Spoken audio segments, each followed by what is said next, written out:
In a future ruled by magic, he's a nobody with his sword, powerless, forgotten, discarded. Until one day, he gets a letter from the future. You won't believe it. From himself. It was a warning of his fall, and a key to change everything. Now he doesn't just learn magic, he bends time and carves space. Can the weakest student defy fate and master time itself? Let's find out. The story of the main character Kujo Haruto begins in Tokyo, and more specifically, in an academy for adventurers. His day did not start off well. He immediately got hit in the face with a fireball and rolled on the ground, and his bullies came up to him with mockery and said that they did not notice him.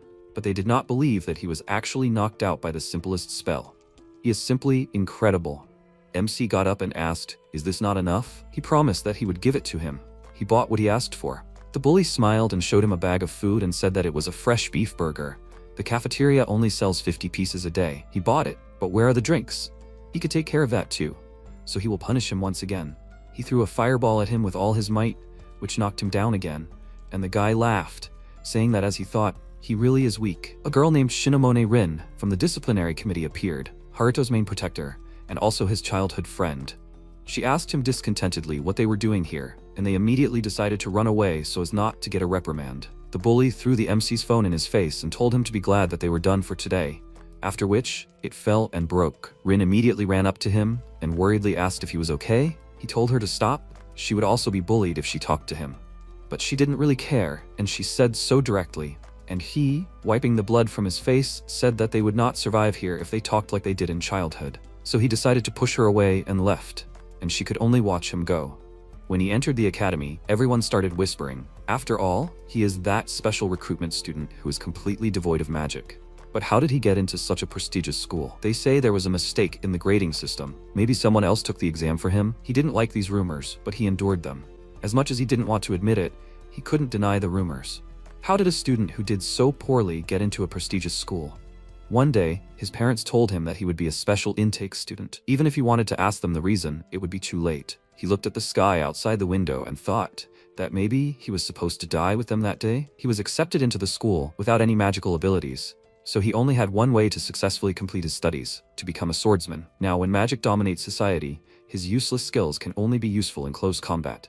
Being the only survivor of his family and a burden on all missions, he earned the nickname, the Plague God. After school, he returned home. When he closed the front door, he noticed a black envelope. He took it and sat on the couch to take a closer look. The envelope had no stamps and no sender's name. He swallowed nervously and decided to open it, and as soon as part of the letter appeared in front of his eyes, he was blinded by a bright light coming from it. The light began to intensify and swirl like a whirlpool, and then there was a short flash and the letter fell on the couch. But Haruto was no longer there. He found himself in another space. As soon as he opened his eyes, he saw many stars and water. There was a splash behind him, and someone's silhouette appeared, who said with a smile that it must be 2054 on the Western calendar. And he is 16-year-old Haruto, right? He confirmed it in confusion, and the stranger told him to listen to him carefully. His name is Haruto. He is a he from the future. He sent him this letter from the future. In 10 years, he will become a mage who can control time and space. However, this will not be soon. So he decided to teach him now. He will become the greatest magician. He knows that he is a skeptic because they are the same person. Well, it is better for him to see once than to hear. So let him do what he says. Let him enter the Frank dungeon, the Shinjuku Imperial Garden, alone. He will contact him after that. Soon, he was already in the dungeon, and as he walked along the dark corridor, he said that there was nothing useful in the cleared dungeons. He looked at the letter and asked if this was some kind of joke. He understands what will happen, right? He confirmed it and said that he can at least burn this letter, after which he told him where to go. He followed his instructions and eventually ran into a wall. He said that this was a dead end, and asked if he could burn it now. He asked him to put the letter in a crack in the wall, and he, with a heavy sigh, stuck it between the stonework, after which a bright stripe passed along the wall. The walls moved apart, revealing a passage for him, and he became nervous, having never heard of a hidden route before. When he entered the secret room, he was blinded by a bright light, and once his eyes adjusted, he saw a huge crystal at the other end of the hall. Future Haruto said that it was a skill stone. This was his first time seeing something like this, right? Let him touch it and gain a new skill. Gathering his thoughts, he confidently approached the crystal and touched it, and then future MC apologized to him. It turns out that he had deceived him. After his touch, the crystal cracked and glowed bright red, after which the entire room began to transform. A grinding sound was heard above. A hole appeared in the ceiling, from which the core fell. It began to collect stone fragments around itself, forming a head, and then brick by brick, it dismantled the walls to create the entire body. As the walls were collapsing, the room was filled with dust, and MC could only watch the silhouette gradually changing inside this gray cloud. He became very nervous, and when the body formation was finished, the cube acting as a head lit up, and the stone creature dispersed all the dust, getting closer to Haruto. He straightened up to his full height, and then MC realized that now there was a golem in front of him. Before he could do anything, something hit his face and he was thrown back at high speed. He hit his head on the wall until it bled. He didn't even understand what just happened. The golem hit him with its fist, and he didn't even manage to react, and now he was sitting by the wall, bleeding, and wondering if he was tricked. He felt his whole body start to burn, and he also felt like he was losing consciousness. His eyes slowly began to close, and he, looking at the photo on the screen of the phone that turned on from such a blow, turned to his parents and younger sister named Ria and told them that he would finally see them. Haruto from the future asked if he was okay. When he didn't receive an answer, he called him by name and said that he was failing at school, and besides, he was going to die soon. A meaningless death from excessive gullibility. Is he okay with this? He immediately opened his eyes and thought that this was a terrible life in which there was nothing good. This is just his life. He convinced himself that he could not do anything about it. He gave up, but of course he was not okay with it. He told his future self so, and he ordered him to resist, survive, and change his life. Noticing that he was starting to rise, the stone golem prepared for an attack and raised his hand, then clenched it into a fist and struck, after which blood spurted and a loud scream was heard. Everything went dark before his eyes, and he quietly told the enemy not to mess with him in such a place. A bright light flashed, and the system was activated. It announced the availability of a hidden quest called Time and Space Mage, Unwavering Spirit. Since he met the requirements, the quest was launched, his death was cancelled. His physical body returned to its previous state. The crystal lit up and cracked. He opened his eyes and thought that he would definitely survive, after which a bright beam of light shot up and he easily rose to his feet, and his whole body was enveloped in sparks and system interference. It informed him that he had acquired space-time magic. In addition, he acquired acceleration, physical rewind, and stop chain, as well as the passive skill of the space and time mage. Now he is level 1. He has just revealed his potential and received a plus of 30% to the characteristics. He looked at his sparkling hands in shock and asked, "What is this?"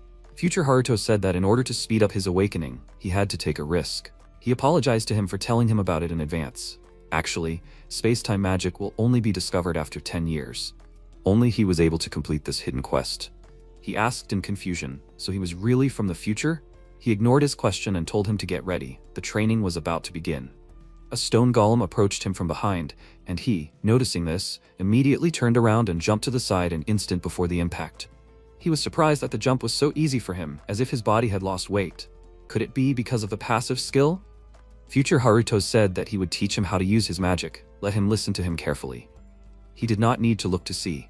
He needed to feel the flow of time that rules the world. He frowned, thinking about it, and he said that he would succeed. After all, they are the same person.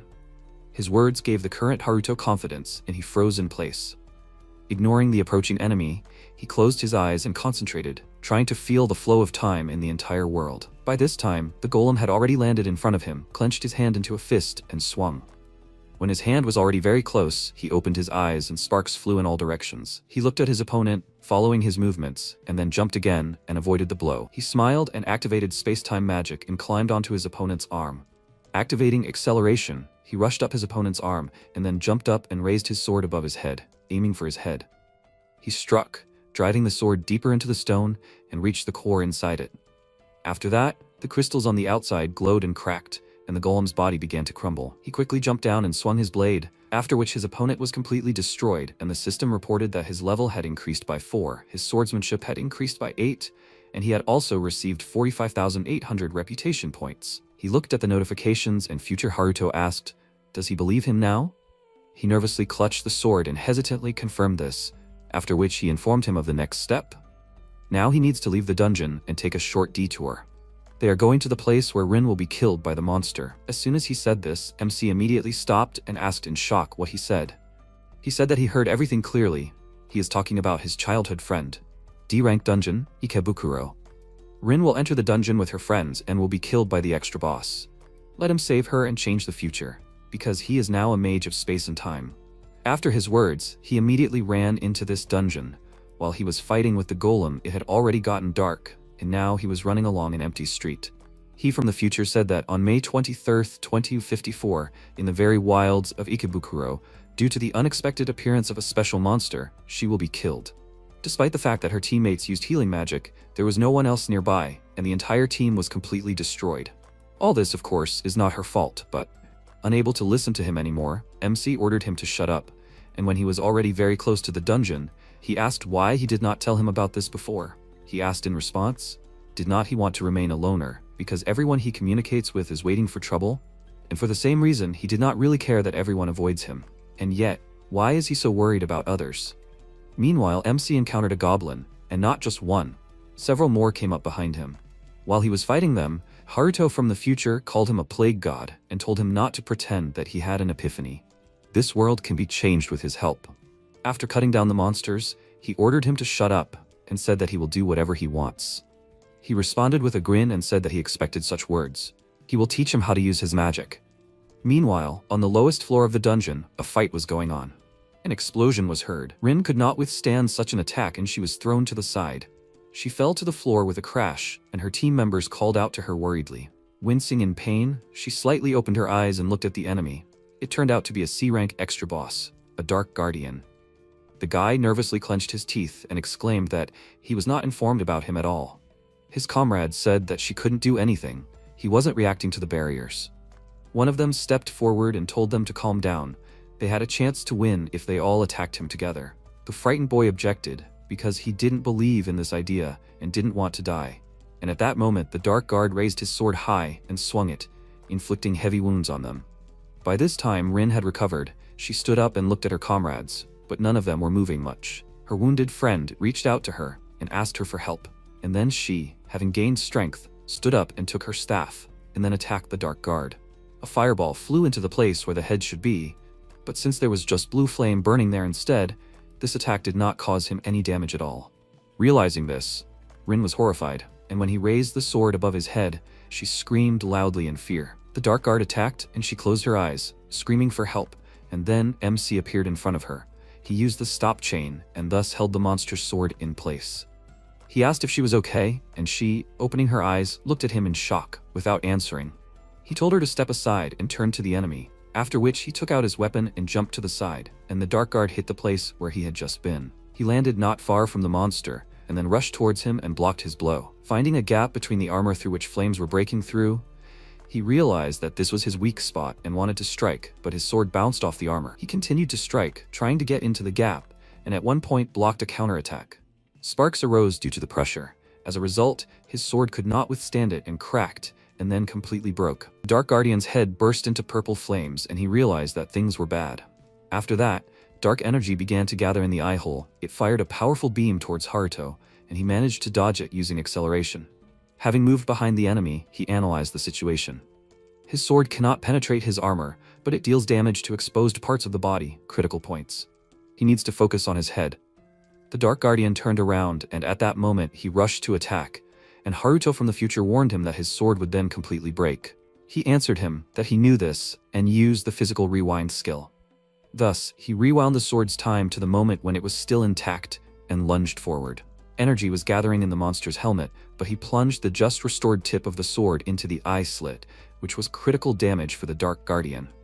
The flame in his helmet went out in an instant, and as his body disappeared into the flames, he landed next to the girl, and future Haruto noted that it seemed like he had changed fate itself. Surprised by her friend's abilities, she called out to him in confusion, and as soon as help arrived in the dungeon, she approached him, demanding an explanation. She realized that it would be more correct to thank him first, and thanked him for saving her and her friends. He scratched his head awkwardly and said it was nothing, after which she asked what kind of power was that. He looked away, choosing his words, and remembered the warning from his future self. He needed to try not to change time too much and not spread about this magic. He looked at the girl, who was still waiting for his explanation, and with a serious look asked if she could keep everything he said a secret. She leaned forward with interest, and he said that there was so much going on. He didn't want to stand out. Teacher Haruto praised him, saying that everything was right. Let him lie to her about something.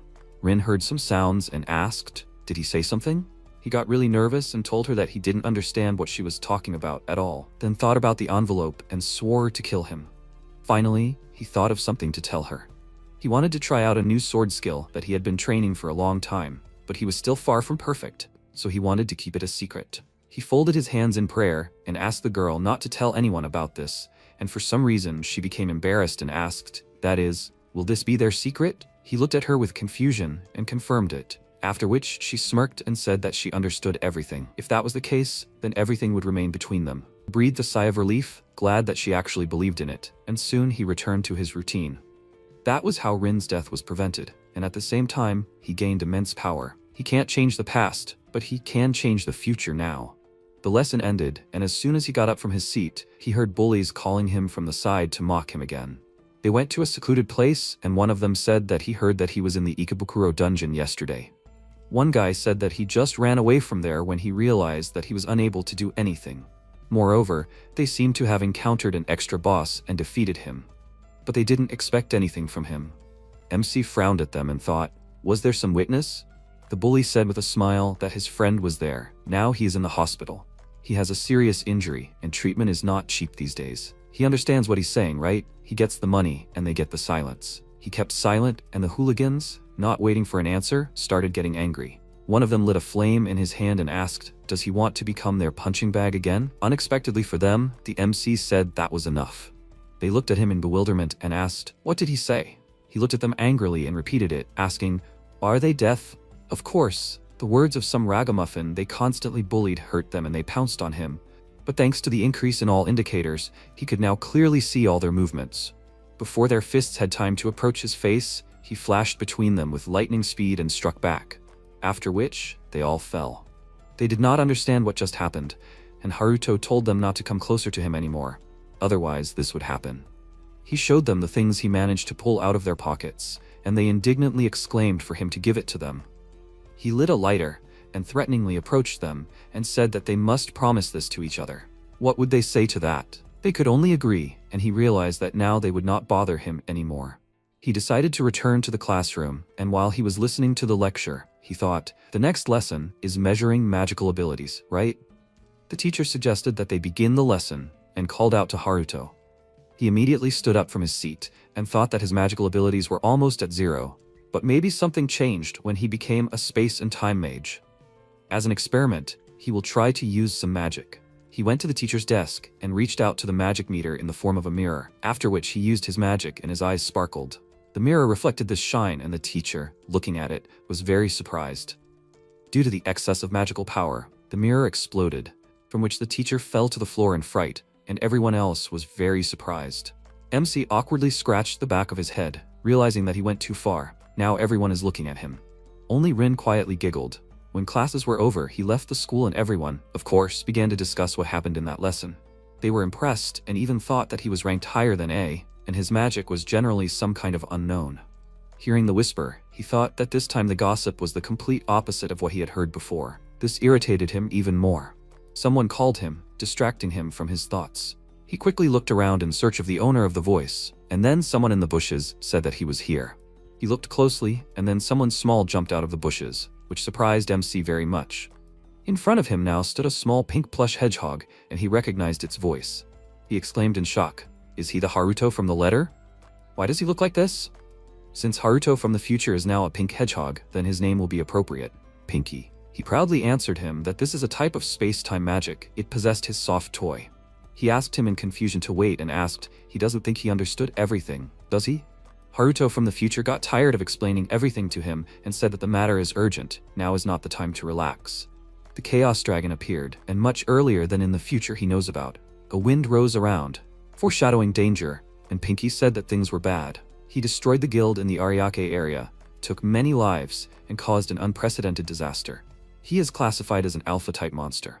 At least, that was the case in his future. But he appeared earlier, and they must destroy him at all costs. Otherwise, an unprecedented disaster will happen again, like in his future. MC got worried and said that then they should contact the guild and request an extermination team. With a team of high-ranking mages, he is sure they can defeat him. Feeling something, Pinky turned around and said that it was too late. They were covered by someone's huge shadow, and Haruto looked up at the sky and was horrified. The Chaos Dragon was already here, and for now he was just looking at them. They backed away in fear and exclaimed, "Shouldn't he be in some dungeon?" Pinky told him that it was a fierce migratory species. It would not stay in one place. The dragon's next actions confirmed his words. He He decided not to waste his energy on them, and flew to the place where there were most people. MC turned around and said with concern in his voice that if this continued, the students might get hurt. Meanwhile, the crowd of students happily walked home, unaware of anything. When a large shadow covered them, they looked up to the sky and were terrified, not understanding why some monster was here at all. The Chaos Dragon noticed them and glared at them, after which they ran away in panic with loud screams. Only the defenders of the student committee came out to fight back the dragon. The head of the committee ordered everyone to prepare for battle, and those who do not own magic should run to the dorm. The four magicians took out their staffs and Haruto headed towards them, since the main battle would now take place there. The defenders activated their magic circles and began firing at the dragon from all sides. Their leader raised her staff and said that they could not let him near the school under any circumstances.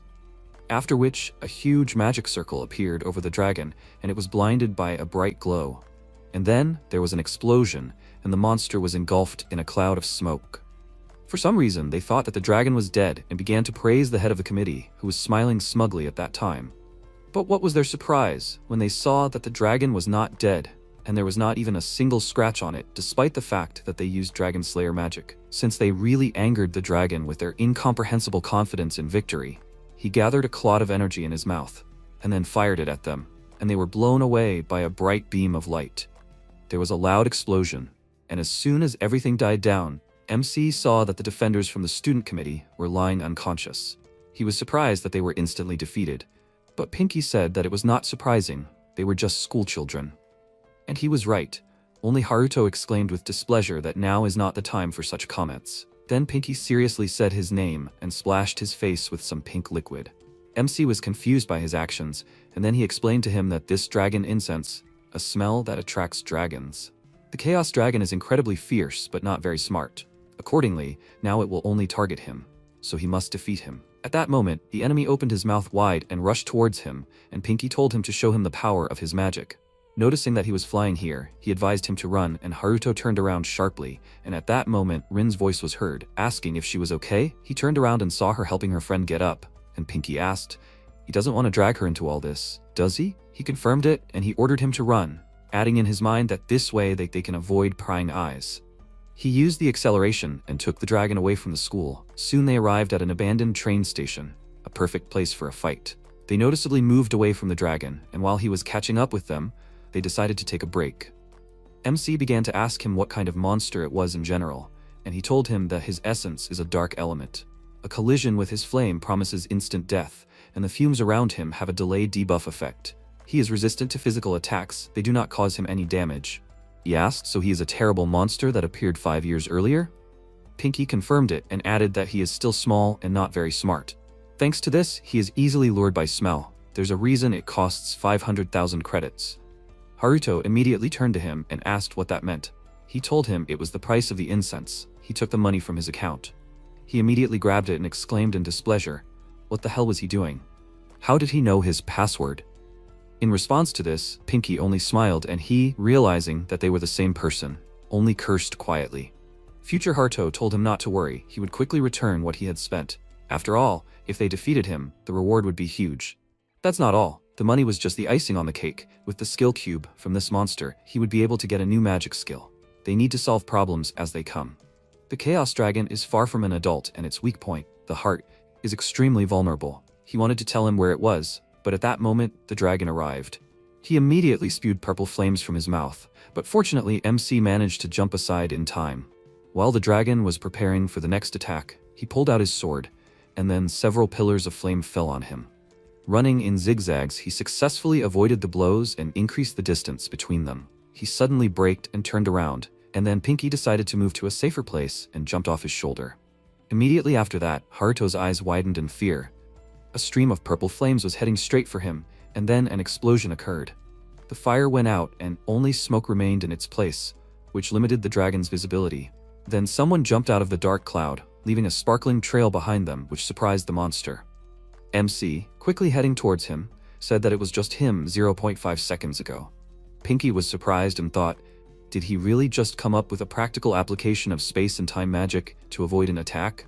He had caught up with the dragon's chest in the meantime and, looking at the purple crystal in the middle, realized that it was the same heart. Swinging, he rushed into the attack with a loud cry and struck, but how easily his sword passed through the body surprised him. He did not feel any resistance at all. After that, the dragon's heart began to emit energy from itself, and his body became intangible, simply dissolving into steam. Flying through the black and purple clouds, Haruto was very surprised and, watching the dragon disappear, told Pinky that he had not told him about such an ability. He landed nearby and Pinky said that he could turn his body into steam, so let him be more careful. MC sighed tiredly and asked him to warn about this in advance next time, and then he remembered that he forgot to say something else. The reverse process is possible when steam turns into small dragons, which are called legion. And so it happened. The dragon roared, and small dragons appeared from the steam. Haruto became noticeably nervous, and noted that he had said that it was just a cub. He said that it was not so easy to deal with him. Initially, he was supposed to be a strong opponent, but only in 5 years. Perhaps, with his actions he had already managed to change the future, and that is why he appeared here now. So let him answer for his actions and defeat him. He sighed tiredly and asked, so it was all his fault? At that very moment, one of the little dragons flew up to him and wanted to grab him with its paw, but he took advantage of the acceleration in time and jumped back. The dragon rushed after him, and he, waving his blade, dealt with the enemy, and his body disappeared. He was glad and thought that it seemed that the small dragons did not evaporate when he attacked them. Pinky advised him to fight them off and look for an opportunity to attack the dragon. The small lizards surrounded him from all sides, and he exclaimed that he himself knew what to do. After which he took a more comfortable stance, and choosing the right moment, took advantage of the acceleration and rushed forward, cutting all the monsters in his path with quick swings of his sword. When there were no more opponents nearby, he could finally catch his breath, and Pinky thought, did he destroy all the small dragons? It seems that his level increased by 3.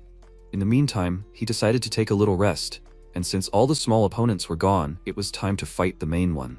The Chaos Dragon released a powerful stream of flame at him, and he, watching the approaching light, got scared and jumped to the side, after which an explosion was heard. Fortunately, the stream of fire flew past, he caught his breath, but the dragon decided to attack again. Noticing this, he clenched his teeth in annoyance and rushed to run, after which an explosion was heard again. Looking at the hole in the wall left by the dragon's attack, he thought that he had wasted a lot of energy on those monsters. At this rate, he might lose. He would have to wait a few minutes before he could attack again. He had to hit the weakest point, the dragon's heart. At that moment, the dragon flapped its wings and rose high into the air, and Pinky noted that things were bad. Now his attacks wouldn't reach him. Haruto looked at his opponent and cursed, wondering what he should do now. He began to scan the area with his eyes, looking for anything that could help him, and wondered if there was really nothing he could do. His gaze fell on the cargo containers near the pillars, and an idea came to his mind. Pinky smirked and asked, did he think of something? The situation was getting more and more difficult. MC, without further ado, roughly grabbed him and ran towards the containers, and then used them to climb higher. Pinky said that no matter how high he rose, he would not be able to reach him, and he told him that he knew this, so he would do something else. After saying this, he threw the plush toy straight at the dragon, and then used the ability stop chain to freeze Pinky in the air. He used it as a support and jumped high, heading towards the dragon. Noticing the steam coming from it, he mentally exclaimed that he would not let it evaporate, and used the stop chain again. He knew that he did not have enough strength to hold it for more than a couple of seconds, but it would be enough. While the dragon was hanging in the air, he approached it with a loud cry and plunged the tip of the sword into its heart, pushing it deeper. The chains trembled. He continued to press on the crystal on the monster's chest, and sparks flew in all directions. At that moment, the chains broke, and the glow around the crystal only intensified. The dragon broke free from its shackles and roared loudly, and at the same moment, Haruto drove the sword deeper into the crystal, and this was enough to kill it. There was a bright flash and a beam of light shot into the sky, and by this time, Pinky had already fallen to the ground. Thus, MC defeated the Chaos Dragon and was now examining its corpse. The system reported that the level had increased by 15, and sword proficiency by 28. In addition, he received about 870,000 credits, as well as a Chaos Dragon Fang. The system advised him to contact the nearest guild to increase his rank to C. Pinky said that, as expected of him, he did a good job. However, he used it as a stepping stone. What should he understand this? However, Haruto did not listen to his indignation, but carefully read the notifications. His secret skill, Space-Time Magic, was increased by 20. The physical rewind skill, acceleration, and passive skill were increased to level 2, and the potential emission increased to 50%. Pinky said that he managed to prevent a terrible disaster thanks to this, so he forgives him. Sirens were heard from the side, and he said that it seemed like someone reported the incident. It would be bad if they found out about them, so it was time for them to leave. He climbed onto his shoulder, and MC noted that at least they agreed on something, and then ran away from the abandoned station and returned home. But before that, he ran into a grocery store and bought himself something to eat. He sat down on the couch and opened his sandwich, calling Pinky a fake Haruto and asking if he ever eats anything. He sighed and asked how a stuffed animal could eat. He wished he would use his brain sometimes. MC said that he used his brain and realized that stuffed animals don't talk. He was about to take another bite, but he remembered something and headed to the dresser where there was a picture of his family. He poured water into 3 glasses and told his family that he was home. After standing in silence for a few seconds, he asked Pinky not to laugh at him for this, and he told him that he wouldn't do that. They were the same person. He looked at the photo and thought that he better not tell him about what happened to Ria and keep it a secret. It's too early for him to know about it. When he becomes a good mage, then he will tell them everything. Haruto remembered that he was given the material for the weapon, the Fang of the Chaos Dragon, and Pinky pointed out that his sword was falling apart. It could not be repaired, so he got this just in time. Even if he doesn't go to school tomorrow, they will make him a new weapon. The next morning, instead of school, they went to the Adventurers Guild, a branch of the capital government office. He looked at the tall building and said in surprise that he always thought that he had no business here. But now, everything has changed. Pinky got out of his backpack and smirked and noted that he was the reason he was here. Then they went inside and MC said that they would go home once they were done here. After waiting for a while in the main hall, MC was called to the reception and the guild worker asked how she could help him. He asked her to check his dungeon clearing results and handed her his ID card. Noticing in his mind that he looked very weak and inept, she agreed and took his card, then moved it to the system window and checked all of his information. A panel appeared in front of him that he could touch, and she said that she needed to confirm his identity. So let him put his hand on it, only then would she be able to see his results. He touched the panel, and while she was checking the information, her eyes widened in surprise. She was shocked that he had risen from rank E to C in just one day. That was impossible. She got really excited and said it was so weird. Could it be a glitch in the system? People started paying attention to them, and he thought it was bad. He hated it when that happened. He decided to try something and use the physical rewind on the screen, and when his information returned to the same as before, he put his hand on the panel. He awkwardly called the girl and said that it looked like the identity verification was successful. She looked at the system window and was a little confused, and he asked if something was wrong. Still confused, she gave him the card and thought it was very weird, after which he left and his information returned to its previous state. Pinky noted that he did a very smart thing, and he reminded him of his words about how they should change the future as little as possible. He went to the elevator, went inside, and went up to the right floor. But a barrier appeared in front of him, a door that cannot be opened by adventurers below A rank. Pinky told him not to worry, then turned into a letter and fell into his hands, telling him to bring it to the scanner. Haruto worriedly said that there was very serious security here, and his future self ordered him to do as he said. He put the envelope to the scanner, and the doors opened. Slightly surprised at how easy it was for them to get in, MC walked inside and looked around with a smile, and his future self offered to make him a weapon suitable for a space and time mage. A man's voice was heard from the side. He asked in confusion, "Do they have some kind of excursion planned for today?" Without looking up from his work at the computer, he asked him not to touch anything here, and Pinky said that this was not a trip for him. They just needed to make him a new weapon. Finally, the head of the weapons lab, Shiroyama Tokimina, took notice of him and stood up from his seat, asking with a tired look. So he was an adventurer, and his rank was higher than A? He walked up to him and scratched his head in confusion, saying that he couldn't shake the feeling that he was a student no higher than rank F. He didn't break down the door or anything, did he? Pinky told him to show him the dragon's fang, and he said that it was a very rare material, so he wanted him to make him a weapon out of it. The man leaned closer to the fang, and adjusting his glasses, activated his special vision and noted that the material was quite good. He killed some kind of monster? He confirmed this, and Tokamine agreed to make him a weapon, after which he got down to business and entered the graphic key on his bracelet, opening a hatch in the floor. A special device rose from under the floor. The man said that it was the most high-tech device in Japan, the latest development in the field of another world. The analysis of the material he brought is missing from the guild's archives, so he will take the chance to study the material, and he will be able to use the device for free. Let him call him when he is done. He threw his bag on the floor and headed towards the device, and Pinky said that he had never made a weapon before, so he will teach him everything. He opened the device's control panel and thought that it was true. In the academy, you can only study weapon making with rank B and above. He from the future told him that the whole process can be divided into 4 parts. First, he needs to decide which weapon he will improve. For him, it will be a sword. Second, he must choose the attribute with which he wants to improve the weapon. The higher the rank, the less attributes are required. His sword is rank F, so he can only use one attribute. The third step is choosing the material. There are different groups of materials, such as minerals or materials from monsters, and in some cases, you can even combine two swords. He has a Chaos Dragon's Fang as a material. Step 4. Once he has everything ready, he can begin the synthesis. An important factor is the amount of time he will spend on making it. All of the above determines the strength of the weapon. Haruto said that he understood everything, and Pinky suggested that he begin. He put the sword into the device and a list of elements appeared in front of him that he could choose. Fire, water, air, earth, and lightning. Pinky was slightly disappointed that there were only such elements at this time and said that there was nothing to be done about it. Let him choose lightning. A compartment opened on the device. He realized that he needed to put the material there. As soon as the Dragon Fang was inside, the compartment closed and it was time to choose the time of manufacture. Pinky told him to set 3 years, and he exclaimed with displeasure that he could not wait that long. But he insisted on his own and had no choice but to agree. After that, the device announced that the synthesis of the weapon was beginning. The waiting time was 3 years. Suddenly, a black envelope flew out of his pocket, climbed into the lower compartment, and penetrated the device through it, after which it began to emit sparks, and the speed of work increased. Just a few seconds later, the weapon's synthesis was complete, and he received a lightning attribute A-rank Chaos Sword. The black envelope returned to his pocket, and Pinky said that he was so tired. MC was very surprised by this, and he from the future said that he can do this, but very rarely. The head of the lab was shocked that instead of 3 years, weapon was made in just a few seconds.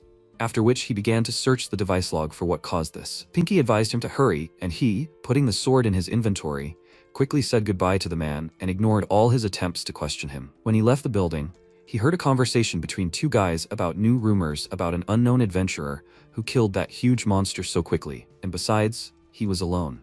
They could not even imagine what kind of person he was. If his identity was revealed, the famous guilds would do anything to lure him away. His friend said that he would also like to be in an S-rank guild with Lumik.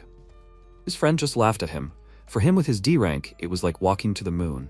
Haruto passed by them and told Pinky that things were bad and suggested that he go home, but he objected. He wanted to enjoy the day and test out his new sword. MC asked where they were going, and he told him with a smirk that they were going to where the sacred beast Cerberus lived. Haruto became nervous and was distracted by the call of a worried Rin running towards him. She burst into tears and said that she was so glad that he was alive. She was told that the monster that attacked the school was flying right after him. She wrote to him, but he didn't read the messages, and he also didn't come to school today. She was so worried about him. He asked her what she was doing here, and she said that she should be asking him. She was there as a representative to apply for a tutorial run of the dungeon. He said that he understood everything now. She was one of the top mages in the high school. Pinky told him to stop wasting his time, and Rin, smiling and wiping away her tears, said that she was really glad that he was okay in the end. He awkwardly apologized to her for making her worry, and then her eyes fell on the plush toy peeking out of his backpack. She immediately ran closer to him, and, her eyes sparkling with delight, said that the hedgehog was so cute. She shamelessly grabbed the plush toy, and then hugged it and said that it smelled like him.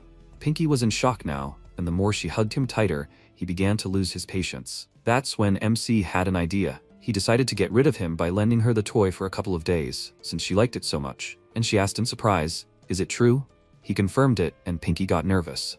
Of course, the girl did not refuse the opportunity to hug the plush toy of the guy she likes and thanked him for it. He quickly said goodbye to her and was glad that he was able to distract her, and she waved her hand at him with a big smile on her face. Meanwhile, Pinky was terrified. He asked Haruto not to abandon him, and soon the next day arrived.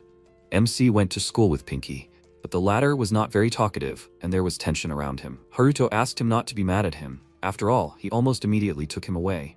He exclaimed in rage that it was not a problem. He just saw a childhood friend whom he lost 10 years ago.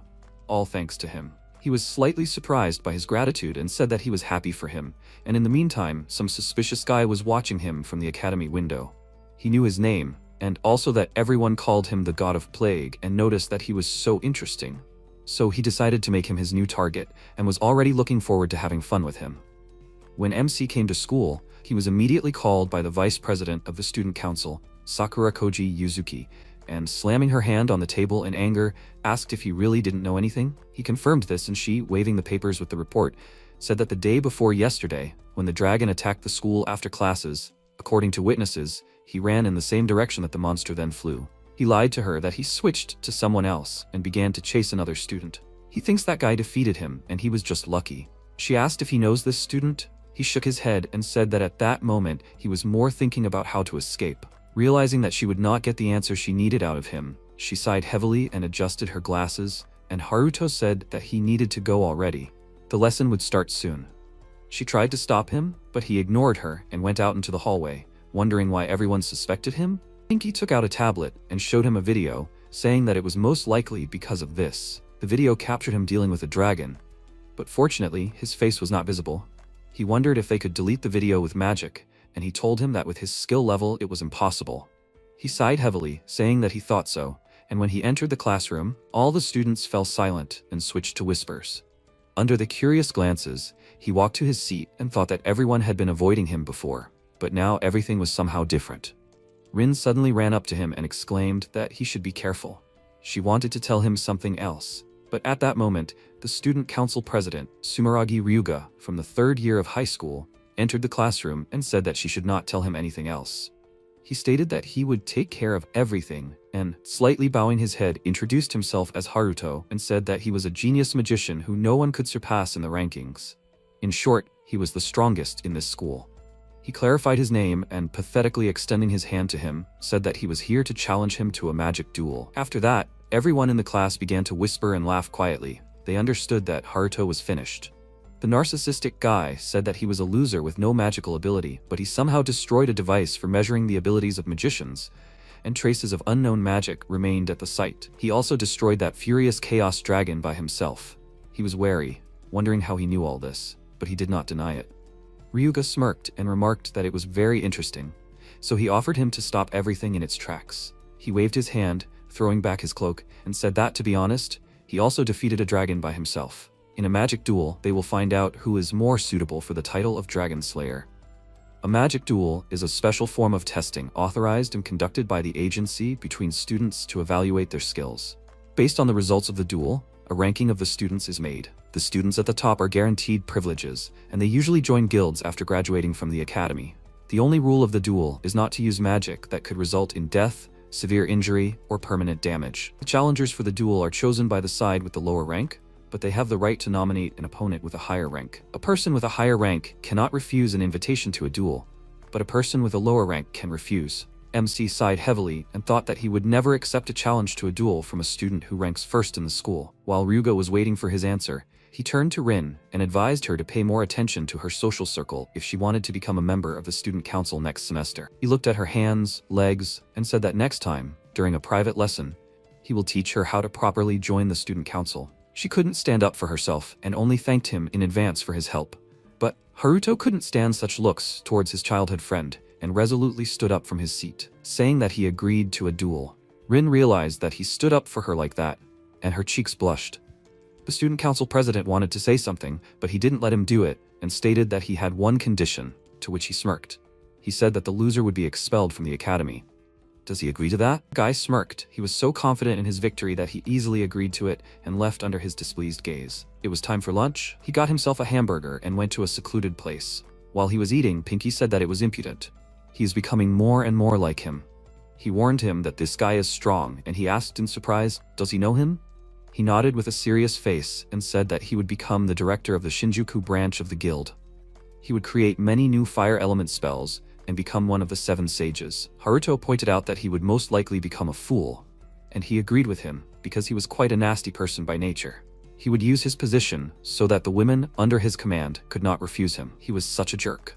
He was good at leading people. He was so confident that he was a dragon slayer, most likely because his subordinates told him something. Here is a talent for magic beyond the bounds. He has reason to call himself a genius magician. If he had not come to him from the future, he would not have been able to defeat him. He offered him to look at his stats, and MC opened the status window. His strength was 61 units, agility 159, defense 89, and magic 0. His intelligence is B rank, stress resistance B+, but potential C. He noticed that he had grown a lot, after which he touched the system window and changed it, saying that, however, compared to him, he was much weaker. Ryuga owned fire, water, air, and earth magic. Judging by the level of these skills, he attached more importance to fire magic. Also, his characteristics were quite high, starting from strength of 230 units and ending with magic of 642 units. His intelligence is A rank, stress resistance and potential are B. Haruto was surprised that he could see the indicators of others, and asked, is this also space-time magic? Is there really such a big difference between them? He was distracted from his thoughts by the crying of a girl named Yuko, whom her friend was trying to calm down. But she continued to cry and said that she can't do this anymore. Why can't she use magic at all now? She won't pass the exam. Her friend said that she treats her wand well, but she fell silent, and Yuko looked down in disappointment and said that she probably had no choice but to go to Ryuga's private lesson at his house. Hearing this, MC immediately tensed up and remembered how he pestered Rin. Yuko said that at least it would be over quickly. She would just undress and close her eyes. Haruto decided to help the girl and came out of the shadows to them. They immediately recognized him, and Yuko asked, isn't he that guy from the swordsman course? He said that she didn't have to go to those private lessons, he would help her. After that, he directed his hand towards her and, closing his eyes, thought that he noticed this in the lesson on measuring magical abilities. He feels the movement of magic in her body. Magic looks like burns. The flow of magic has stopped due to some spell, clearly exceeding its level. In this case, it is necessary to remove the root of the problem and return the flow of magic to normal. Then he opened his eyes and asked her not to be afraid. She froze in surprise, and he concentrated the energy in his hand and directed it into her body. The student, watching this, excitedly shouted, Yuko! Then she stood in front of her friend and, looking at the protagonist, was indignant. What is he doing? In response, he told her to try using magic. Yuko awkwardly agreed with him, and then concentrated energy in her hands. Magical flows burst out and she happily shouted, it works! The student shouted, this can't be. She became even stronger than before. Then Yuko approached the protagonist and thanked him. He replied, you're welcome. And she, wiping a tear from her face, told her friend that now she does not have to go to Ryuga. She replied she is so happy for her, Yuko. Sometime later, the protagonist walked down the street and, turning to Pinky, asked him to tell him what he should do to become stronger. There are 3 days until the duel. He must catch up with him. He stretched the joint of his hand and added, which dungeon of those he can pass raises his stats the most? Pinky, smiling, answered that he knew what he would ask. He had already found the location and information about the new dungeon. MC frowned and asked, what is the reward? He replied, a huge amount of EXP, new spells, the ability to test his new sword and summon a monster. He thought, just what he needed. Sometime later, in a B-rank dungeon, Azabu. Crystal Labyrinth, recommended level 65. The protagonist thought that he said that, but did he really have to fight all of them? He was standing surrounded by a huge number of dark crystal knights, and he asked Pinky what he thought was worth it. Pinky replied that it was worth it. He shouldn't let a single one escape. The protagonist took the sword in his hand and replied, of course. He kicked off the ground and ran forward and declared that he would kill all the monsters in this dungeon. 1 hour later, the lower level of the Crystal Labyrinth, B-rank dungeon, Azabu. The swordsman swung his sword and attacked the monster, shouting for it to take. The mage then raised her staff and shouted for it to get out of the way. She used an ability called Flame Stream. The next second, fiery energy burst out of her staff. She asked, how is he? When the smoke cleared, the dark crystal knight remained standing. A system window appeared in front of him which said the spawn location is the Crystal Labyrinth dungeon. HP 2300, MP 50, attack 340, defense 610, magic resistance, B. Distinguishing features, a monster made of rare metal, endowed with a dark attribute. Since it is not a living organism, magical attacks against it are almost completely nullified, resistant to physical attacks. The swordsman took the magician's hand and desperately asked, their attacks don't work? She said, oh no, what are they? But before she could finish speaking, a powerful attack fell right next to them, and the swordsman opened his eyes in surprise when he saw the protagonist begin to strike the monster. He joyfully shouted, they are saved. They are grateful to him. The protagonist said that there would be many monsters spawning in this dungeon. They should leave quickly. The mage picked up the swordsman, throwing his arm over her shoulder, and he asked, and him? What would he do? The protagonist turned around and said that in order for them to leave, he would have to distract them. He stood in front of several dark crystal knights and shouted for them to run as fast as they could. The swordsman shouted an apology and thanked him. Pinky then noticed that he had killed a total of 89 Haruto. That was not even half of what was needed. The protagonist replied that he knew. And Pinky added, he should finish as quickly as he could and raise his level. The protagonist attacked with his sword again and again, killing the knights on his way. Pinky said, Haruto, such monsters give the most experience out of all those in the Crystal Labyrinth. Killing them will be the most effective, but for him, they are a difficult opponent. After that, MC sent the chains forward and, pushing off the ground, flew at the next monster, whose body was pierced by the chain. Pinky added, but his weapon, the Sword of Chaos, is endowed with the element of lightning. This should help him. He must kill as many as possible. The protagonist, stepping on the place where the chains intersected, said, "No, he will not leave a single one." Then he pushed off the ground and dealt several blows to the monsters at once, cutting the knights into pieces. His face was covered in sweat when the general of the Dark Crystal flew towards him.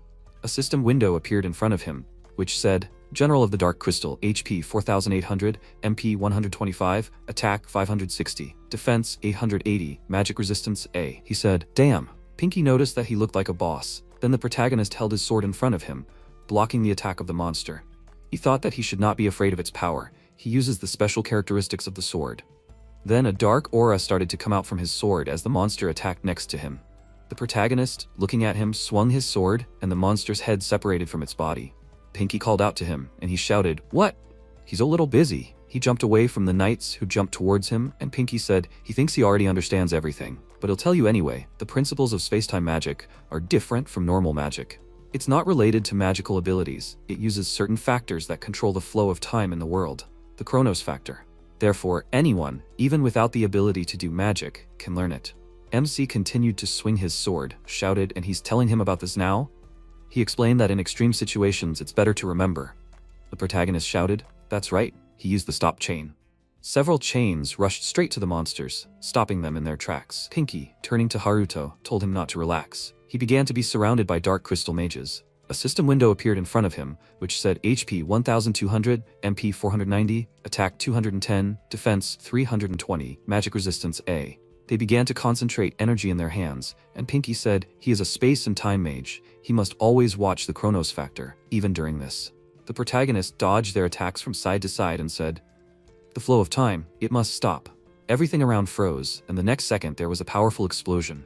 MC, appearing from the dissolving smoke, directed his hand forward, creating a magic symbol. With his other hand, he began to concentrate energy and fired a chrono beam forward, hitting several mages at once. Looking at his hand, he asked, "Is this how to use the flow of time?" Pinky confirmed. "This is how it works." He thought, perhaps he is even more talented than him. He fired a chrono beam. Then the protagonist stood on a mountain of defeated monsters. He plunged his sword into the chest of one of them and breathed heavily. The system reported that his level had increased, and he asked, "What is the next target?" After some time, they were in the crystal labyrinth, the inner part of the lower level hall. In front of them stood the main boss, the sacred beast Cerberus. Not long before, MC stood in front of a huge gate and suddenly grabbed his head, screaming in pain. Pinky explained that this was the after effect of prolonged use of space-time magic. It puts a lot of strain on the brain. Does he want to go back? He replied that he did not. Then he put his hands on the gate and said that time is running out. They walked inside and Pinky, looking at Cerberus, said, "Haruto, this monster, unlike others, has honor, dignity, so he should not relax and must be attentive." The monster in front of them began to scream loudly, turning its heads in different directions. Pinky added, as they said before, "It is a magical beast with the soul of a samurai." The protagonist gritted his teeth, and then Pinky handed him a bottle and told him to drink it. He will feel better. After that, MC agreed with this and drank the contents, noticing that the boss was sitting on the ground. Is he waiting for him to recover? Strange boss. Pinky said that he has an old wound on his right side. He should aim there. The protagonist, wiping his lips with his hand, thought that he could feel his frightening aura again. He said that he understood. Looking at the monster again, he thought, was he really waiting for him? He must give the samurai his due. Next second, the boss approached him, swung his paw, and attacked forward, but the protagonist managed to jump to the side. Using his ability, he noticed a wound on the side of the monster. He thought, this is the wound. Then Cerberus approached him again. The protagonist, horrified, held his sword in front of him.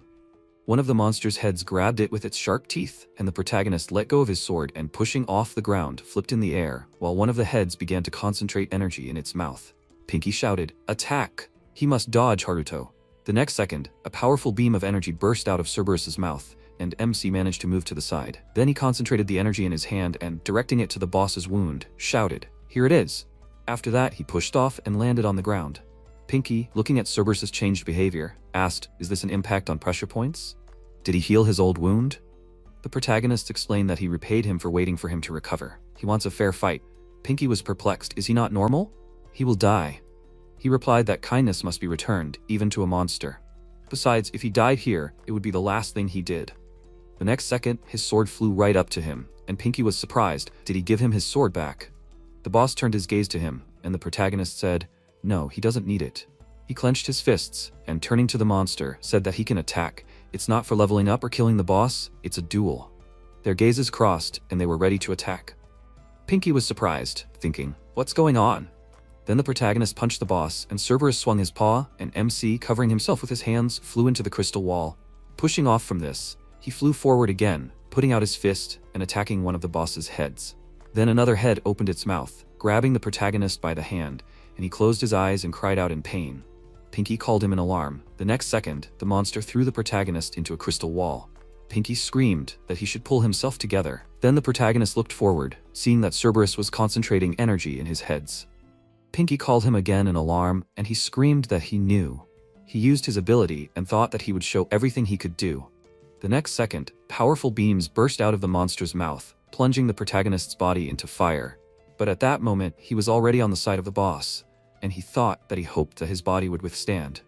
Then, he swung his fist and dealt several powerful blows to the boss at once. After that, he, crying out in pain, flew back. His recently injured arm made itself felt. After that, Cerberus swung his paw, trying to attack the protagonist, but he again clenched his fist and screamed loudly, attacking the boss. After that, he pushed off the ground and swung his leg, shouting that this was his end. He delivered a crushing kick and Cerberus fell to the ground. He said, was he always this strong? After that, the system reported, B-rank dungeon. Azabu cleared. After a while, he opened his eyes, and Pinky asked, did he finally wake up? He was standing next to him.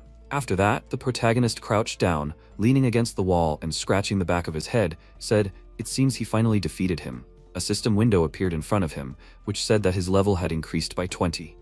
He was surprised, and the level had increased well. Then he asked in surprise, what is this? The system reported that he received the cloak of the space and time mage. Pinky asked, oh, clothes? He replied that he would try it on later. Then he looked at the boss in surprise, who walked up to him, happily waving his tail from side to side. MC held out his hand in confusion, and Cerberus placed one of the heads in his hand, closing his eyes. Pinky remarked that he liked him. Protagonist asked, and he was supposed to be the main boss? He added that he never thought that things would turn out like this, but he received a reward, so they would be grateful. The protagonist asked, a reward? He means equipment? He replied that he did not mean that. He meant the summoned sacred beast, Cerberus. This is the highest reward for completing the crystal labyrinth. But they still have to make a contract. If he gives him his blood, he will serve him. After that, the protagonist bit his thumb and dropped a few drops of blood on the monster's tongue. Cerberus began to disappear, and Pinky explained that he can now summon him at any time. The system reported that the sacred beast Cerberus is now his servant. He said that they got what they came for. 3 days later, Adventurer Academy, High School, Tokyo, Nakano Ward. As the MC approached the academy, the students present began to whisper among themselves. They should just look at him.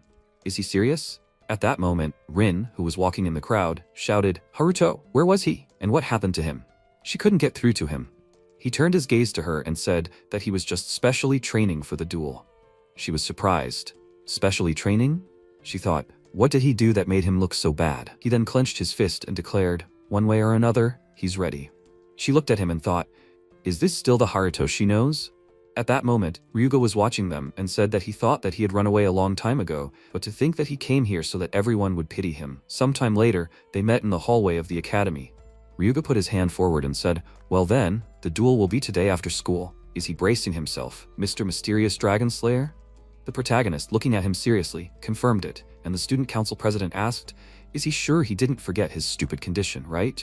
The protagonist confirmed, the loser will be expelled. Ryuga put his hands on his hips and said that it was true, but it was kind of boring. The protagonist asked, what is he getting at? He waved his hand and offered to bet 100 million credits. MC looked at him in confusion, and he screamed, come on, he has to agree, or is he scared? He shouldn't ruin their fun. Pinky thought that he was using the other students so that Haruto couldn't refuse like always. Ryuga thought that he would take everything from him to make him his subordinate. Rin, putting her hand to her chest, said, this is too much. But the protagonist walked forward and waved his hand and said, okay, 100 million, they agreed. Ryuga turned around and waved his hand and said that he can't wait for the duel. And she, Rin, took the wrong side. She should prepare for a private lesson. After that, the protagonist, turning to his friend, told her not to worry. He would definitely win. After class, MC walked down the hallway and, looking at his phone screen, noticed that the protagonist from the future said the time of the duel. He replied that he knew, and then looked ahead in surprise, seeing the armed students. One of them, who was standing in front, put his hand forward and grinned. What a coincidence. Why doesn't he entertain them before going to Ryuga? The student holding the spear on his shoulder stood behind the protagonist and said, did he know? Each of them was promised 1,000,000 credits for beating him. The bully asked, "What's wrong? Was he scared? What a pity, even tears won't help him." The protagonist said, "Thank God." They looked at him in surprise, and he scratched his head and said that he was glad they were using the old tricks he had been preparing for, so banal that it seemed like a cliché. Now he could beat them up without regret. And he was first in line for his rightful share. He flexed his arms, and the student, pointing his sword at him, shouted, "Idiot, he shouldn't be insolent." Then he swung his weapon, but the MC, putting his hand forward, grabbed his face, and then threw him to the floor, pressing his head into the floor. One of the students said, "Slow, they should all attack together." Meanwhile, in the arena of the Adventure Academy, Ryuga, waving his hand, said, "What dragon slayer? So much show-off, and in the end he didn't come? A waste of time." Turning to the judge, he added, "Does he agree that if he doesn't show up in a minute, you will automatically become the winner?" He replied, "Of course." Smiling, he added, "He's such an idiot to go against him, Ryuga." Another student added, "He probably just ran away with his tail between his legs." Ryuga, smiling, thought, his servants probably dealt with him by now. Rin, who was sitting in the stands of the arena, clasped her hands in front of her chest and said, "Haruto." At that moment, one of the students turned around and shouted, "He's here." The protagonist actually came to the arena, and Ryuga, turning around confused, shouted, "What is he doing here?" He was surprised. "What's wrong? They're having a duel?" He replied confusedly, "Yes, well, that's him." Before he could finish speaking, the protagonist replied, "Okay, they should begin." And then he turned to the judge and told him to give the signal to begin. He agreed and then announced, "Class 3A student Ryuga versus Class 2F student Kujo Haruto. They must prepare, begin." Ryuga gritted his teeth and thought, he doesn't know how he did it, but he will personally stop him here and now. He then clenched his fist, and after that, he waved his hand and shouted that he will not hold back. He released streams of fire energy flying around, and putting his hand forward, asked, "Well, is he ready for a real fight?" The protagonist from the future said that he would start with a fire spell, Hellfire. It's a high-level magic. Then Ryuga concentrated energy in his hands, directed it forward. He shouted, "He must die." Fire streams rushed forward, and he thought that he put everything into this spell. If it hits, he will die immediately. The protagonist used his ability. He understood that the fire bullets are warped by the flow of time as they move. He sees both the past position of this and where it will be in a second, if you watch it carefully then. The next second, the fire streams were very close to him, but he dodged to the side, and then repeated this several times. Ryuga was perplexed. What? Impossible. The next second, MC landed on the ground. Noticing sparks under his foot, he suddenly jumped up, dodging the fiery whirlwind, and Ryuga shouted. Even his double attack didn't work. After that, the protagonist pointed his hand at him and used Chrono Beam. A powerful beam of energy fell on his opponent, and he fell to the ground, covering it with cracks. The people present, perplexed, shouted, "Ryuga, it can't be. What kind of technique was that? Does he have magic?" Rin smiled and said that it was wonderful. She knew. Haruto has changed. After that, the protagonist landed next to him and noticed that he was not going to give in. The student council president rose to his feet, grabbed his hand, and then clenched his teeth, shouted, "Idiot!" He concentrated fire energy and, running forward, shouted, he must not anger him. The protagonist from the future said this is a fire dragon fist, an attack designed for close combat, a melting point of 3,000 degrees Celsius. But the protagonist caught his opponent's fist in his hand and clenched it. Ryuga, grinning, thought, "Idiot, he will destroy everything he touches, including him. Let only ashes remain." And then MC tripped him, and the student council president fell to the ground, screaming in pain. The protagonist, concentrating fire energy in his fist, swung to strike, and the next second hit Ryuga near the head. He, looking to the side, asked in bewilderment, "What?" And the protagonist clenched his fist and explained that he put out the fire. Ryuga jumped to the side and shouted, "Trash from under the soul, he will still lose." Looking back, he thought, they know what to do, right? His subordinates mentally confirmed it, of course.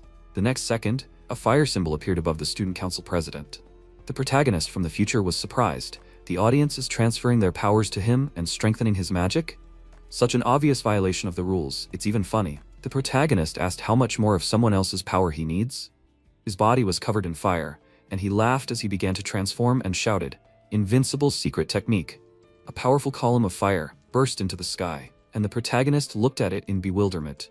In front of him stood the embodiment of the fire demon. The protagonist from the future was surprised. A giant monster endowed with the strength of several dozen students from the magic course? He can't handle him that easily, Haruto.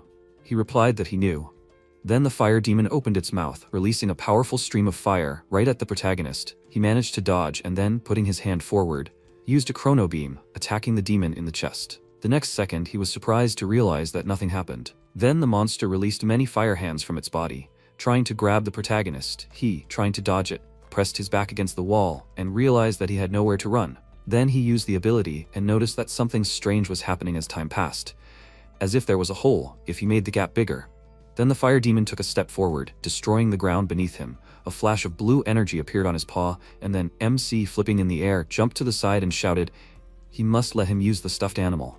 Pinky asked, "Again? Okay, he just has no choice." Then the protagonist took it in his hands, threw it forward, and used the stop chain. After that, he stood on Pinky and, pushing off, jumped up, used his ability. He thought, "This is it. This is a gap in time." He swung his weapon and cut the monster into 2 parts with a loud scream going down. In front of him stood the perplexed student council president. He clutched his head, repeating, "What the hell is this? It's impossible. As long as people cheer for him, the monster will appear again and again." "So why?" MC hit him with his shoulder, and he continued to scream, "Why doesn't it appear? He doesn't know such magic."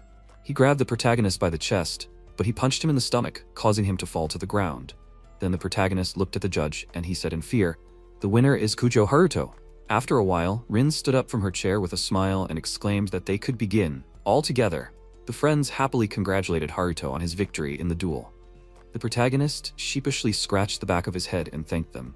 Rin, holding a glass in her hand, asked the MC to do them the honor. The friends looked at him expectantly.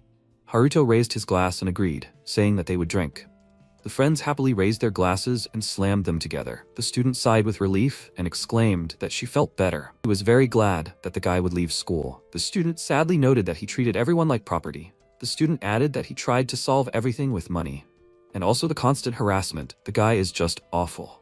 The student hugged Rin and said that even she, just a little more, and she would have fallen under his control. Rin tensely agreed with her friend. The student turned to the protagonist and asked what happened to those 100 million credits. MC took a sip and replied that he had completely forgotten about it. The friends yelled in great surprise. "What a pity." Haruto put the glass on the table and clarified that he did not want money. The comrades looked at him with admiration, and Akane turned to the protagonist. She smiled sarcastically and asked what was going on with him and Rin. The disciplinary committee member became very embarrassed and yelled, "What was her friend saying?" Akane covered the grin on her face with her hand, showed a thumbs up, and replied that she meant that he went to this duel because of Rin. The friends looked at the protagonist happily and asked what was going on between them. Are they really dating? MC hesitated, and the friends clasped their hands in anticipation of an answer. Haruto quickly got up from his chair and, putting his hand on the table, said that he would step away for a bit. Akane irritably noticed that he ran away and yelled that it was a shame. After a while, Akane clarified that she had a feeling that the protagonist had changed. Don't they think so? The comrades agreed with her and noted that MC had become some kind of adult or something. Not long ago, he was inconspicuous, and then there was that nickname. Rin looked down embarrassedly and thought that, since that day, Haruto had always helped her. She was sure that it would always be like this. That is, they even have a common secret, just between them. At the same time, in the restroom, the protagonist washes his hands in the sink. He was surprised to notice the message that had come. Rin wrote that she was very sorry. The girls had gone too far with their questions. He wouldn't imagine anything, would he?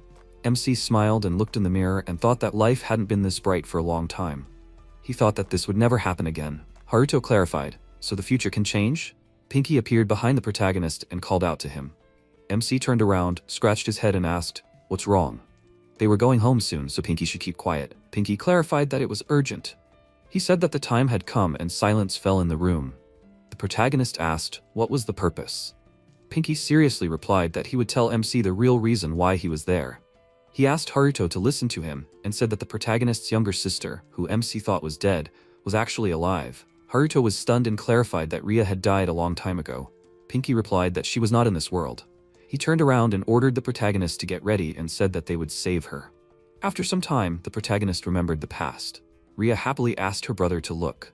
She picked up the scarf with a smile. The protagonist was surprised and noted that the scarf looked very warm. Did his sister knit it herself? Ria picked up the scarf and confirmed it and asked, "It's cool, right? She did it all by herself." MC smiled and replied that he understood everything. Ria laughed happily and handed over the scarf and said that it was for her brother. Haruto was very surprised and asked, "Really, for him? I wonder how the scarf will look on him." Ria puffed out her cheeks with resentment and asked, "Did he not like the scarf?" Her brother scratched the back of his head and replied that no, of course he liked the scarf. The sister was delighted and put the scarf on his neck and exclaimed that it was good. Her brother could have just taken it silently. However, the loops were a little loose. She walked away enthusiastically and exclaimed that everything was ready. After all, tomorrow is Christmas. This is a gift for him. The protagonist put his hand on the scarf and noticed that that's what it was and thanked his sister. Ria suggested throwing a party a day later when she returns from the concert. Her brother promises her, right? And then he will also give her a gift. In the end, MC couldn't keep his promise. The next morning, the plane carrying Ria and parents crashed and they never returned. Haruto came out of his memories after hearing Pinky's scream. He asked if the protagonist was listening to him. MC looked tensely at the photo on the closet. The red scarf knitted by his sister was lying next to the photo. The protagonist apologized and asked him to repeat it. Pinky jumped off the couch and ordered MC to pull himself together. Haruto has to go on a quest that can't be failed. The protagonist looked down thoughtfully and replied that he knew. But first, why is Ria even alive? All the passengers died in that crash. It can't be that she's alive. Pinky asked what the protagonist knew about the crash. MC replied that he only knew that something broke at high altitude. Pinky noted that maybe that's how it looked. It's beyond Haruto's understanding. That day, a space-time hole opened in the sky. It connects different worlds. Even in the future, it is impossible to predict where it will appear. This hole disrupted the gravitational field. Unfortunately, a plane was flying nearby. The pilot lost control of the plane due to the gravitational field and it soon crashed. The protagonist seriously said that this can't be. Even so, all the passengers died anyway, right? Pinky replied that MC remembers. No one survived, but his sister's body was not found. In other words, Ria fell into a space-time hole. It leads to the gap between worlds. Time and space there do not obey the rules of this world. Although many years have passed in this world, less than a second has passed for her. And when the space-time hole opens again, MC's sister will return to this world. That's why Pinky is here now. In the future, he found the point where the worlds intersect, but it was too late. That's why Haruto, from this world, has to save her. The protagonist confidently stood up from the couch and replied that he understood everything. Where will this space-time hole appear? Pinky answered that it is high above Tokyo Tower. Above the top floor of the dungeon is the Sky Fortress. The next day, Tokyo Tower stands among the houses. The protagonist and his friend look at it while standing on the roof. Pinky looked away and clarified that he would never have thought that MC would buy all those weird wands from the adventurer store. Haruto said that it was all thanks to the huge amount of money he got for the crystal labyrinth. Pinky noticed the scarf around MC's neck and noted that it was mid-June. Haruto adjusted the scarf and replied that he couldn't stand the cold. Pinky tensely clarified that it would be as the protagonist says. The gate to the Sky Fortress is on the observation deck. In 24 hours, the space-time hole will open again at an altitude of 300 meters above the top floor of the Sky Fortress, and MC's sister will appear from there. If Haruto doesn't make it in time, she'll fall and break. The protagonist clenched his hand into a fist and replied that he knew. MC clicked on the system window, which notified that these were the clothes of a time and space mage. He instantly changed his clothes and said that he would definitely save her. After some time, at the tower, the military looked at the protagonist and ordered him to stop. A gate to the dungeon appeared on the observation deck.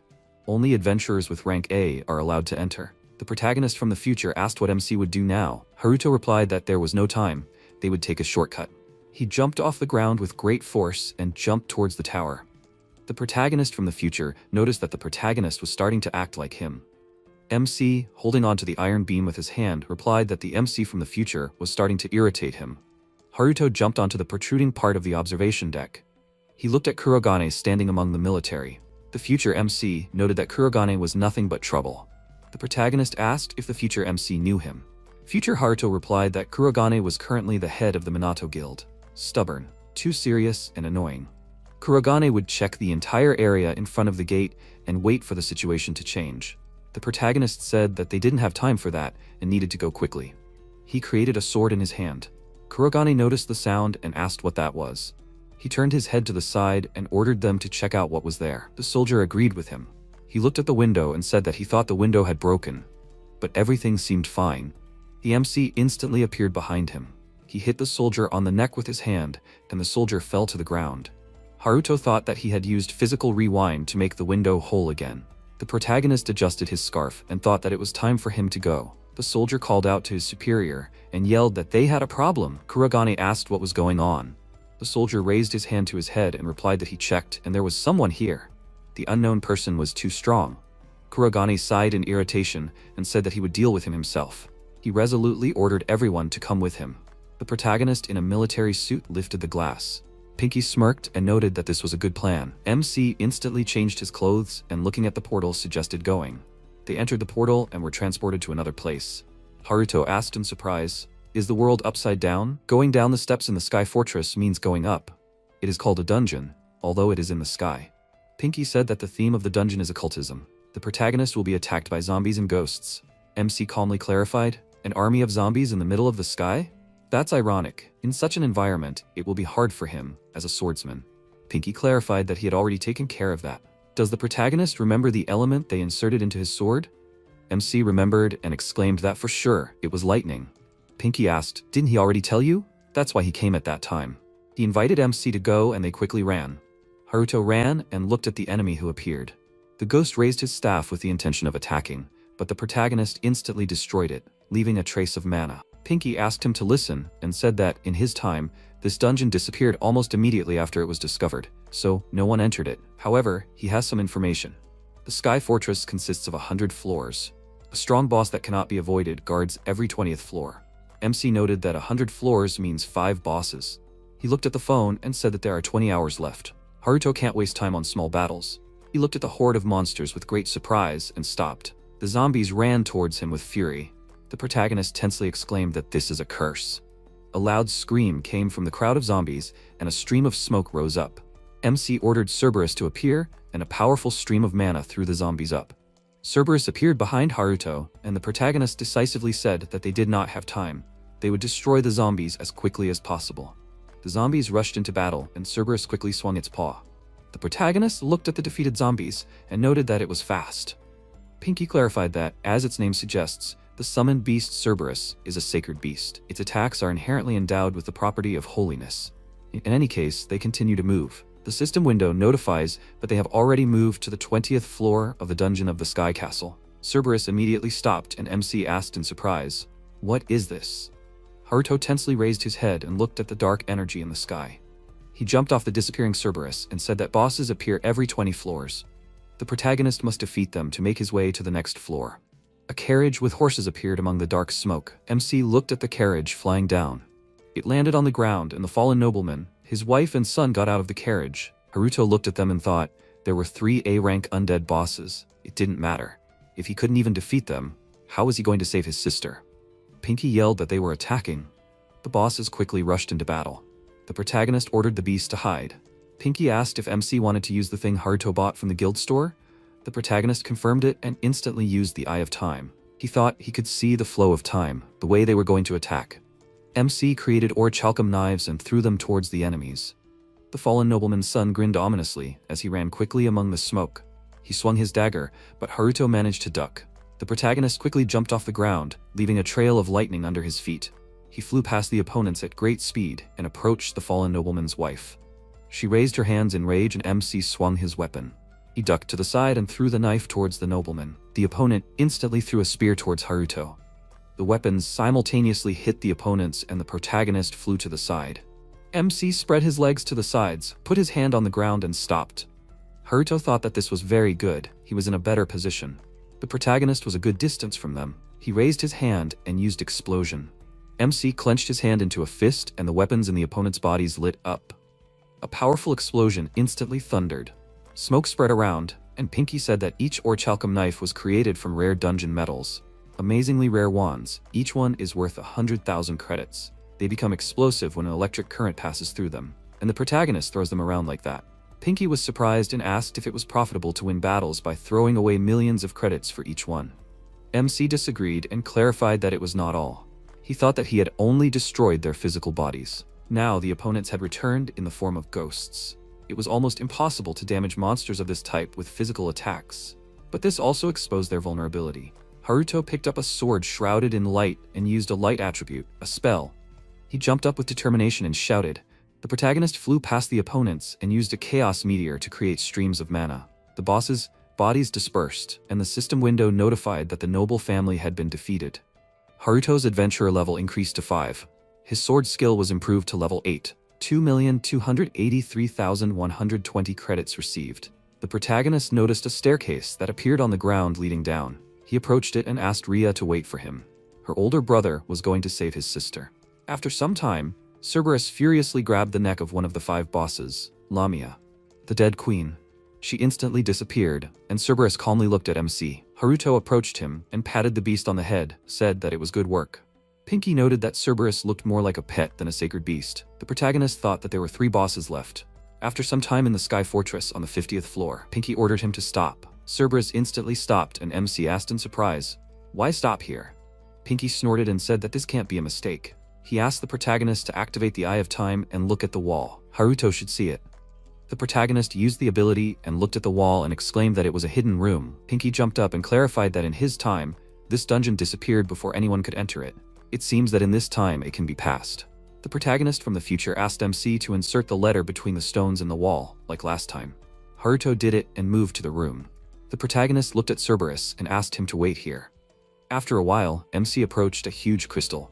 He calmly asked if Pinky would deceive him this time. Pinky asked him not to worry and replied that he would not do that. The system window notifies that this is an Akashic crystal. Effect: when interacting with the crystal, a person's hidden or suppressed skills are revealed. MC put his hand to the crystal and it instantly shattered into many fragments. The system window notifies that this is space-time magic, gravity bomb, avatar repeat, level 3 acceleration, and level 2 stop target acquired. Level 3, potential emission, adding 75% acquired. Haruto looked at his hands in amazement. Pinky noted that the protagonist already has an avatar repeat. MC asked what it is. Pinky smiled and asked Haruto to try it in battle. The protagonist closed his eyes and clarified that he knew his comrade would say so. Sometime later in the Sky Fortress on the 60th floor, one of the 5 bosses, the zombie Beelzebub, flies in the air with fury. MC asked what the boss's weakness is. Pinky answered that it is a flying monster. Beelzebub spits a liquid that melts everything, has the ability to regenerate, and emits an unpleasant odor. Haruto covered his mouth with his fist and asked, "Is Pinky just describing the boss?" The protagonist looked at Beelzebub approaching him and thought that the boss was fast. Beelzebub quickly pierced MC with his nose. Haruto's clone dissolved after the enemy's attack. Pinky clarified, "So the new skills came in handy?" Beelzebub quickly turned his head and looked at the protagonist. MC confidently used space-time magic, avatar repetition. The boss quickly flew towards him and Haruto used the 3rd level acceleration. He moved down with lightning speed. Pinky said that avatar repetition creates a clone of the protagonist from the past, which temporarily replaces his present. Many clones surrounded the boss. They created swords in their hands and rushed into battle. The clones simultaneously used Chaos Meteor. Beelzebub spewed poison from his mouth and several clones disappeared after falling under it. Many mana beams pierced the boss and surrounded him with lightning. Haruto calmly stands in the smoke holding a sword in his hand. Pinky looked at him and said that now the protagonist can call himself a ninja. MC asked him to stop and noted that it was somehow not his style. He looked at the stairs and clarified that there were 2 bosses left. Haruto put his hand to his head and made a sound of pain. He instantly fell to his knees and screamed. Pinky fearfully called out to the protagonist lying on the ground. 3 years ago, MC closed his eyes tiredly. Ria, looking at him sadly, asked for something. She will try very hard and will not give up halfway. His sister, leaning her hand on the sofa, asked Haruto about this even more strongly. The protagonist irritably clarified, "Is it really ballet? She really want to dance?" Ria was delighted and exclaimed that she really does. MC calmly exhaled and agreed, asked her to choose shoes that she likes and show them to him. Ria happily picked up the book and screamed, "Is this really true?" She hummed a melody and looked at the different shoes in the book. Haruto smiled and looked at her. After some time at the ballet school, Ria enthusiastically thanked them for waiting for her and exclaimed that she was ready. She approached her friends and they said that they were very happy that they were together now. Ria noticed something and raised her hand. The protagonist raised his hand smiling. The friends asked, "What kind of love is this for an older brother? It's so cool when an older brother supports you in everything. It smells like spring in the air." Ria shyly screamed. What did her friend think of? The girls are practicing ballet handstands. Ria raised her hand and turned her attention to her brother. She confidently raised her leg and spun around. The sister happily looked at Haruto and he thought that it seemed like she really liked it.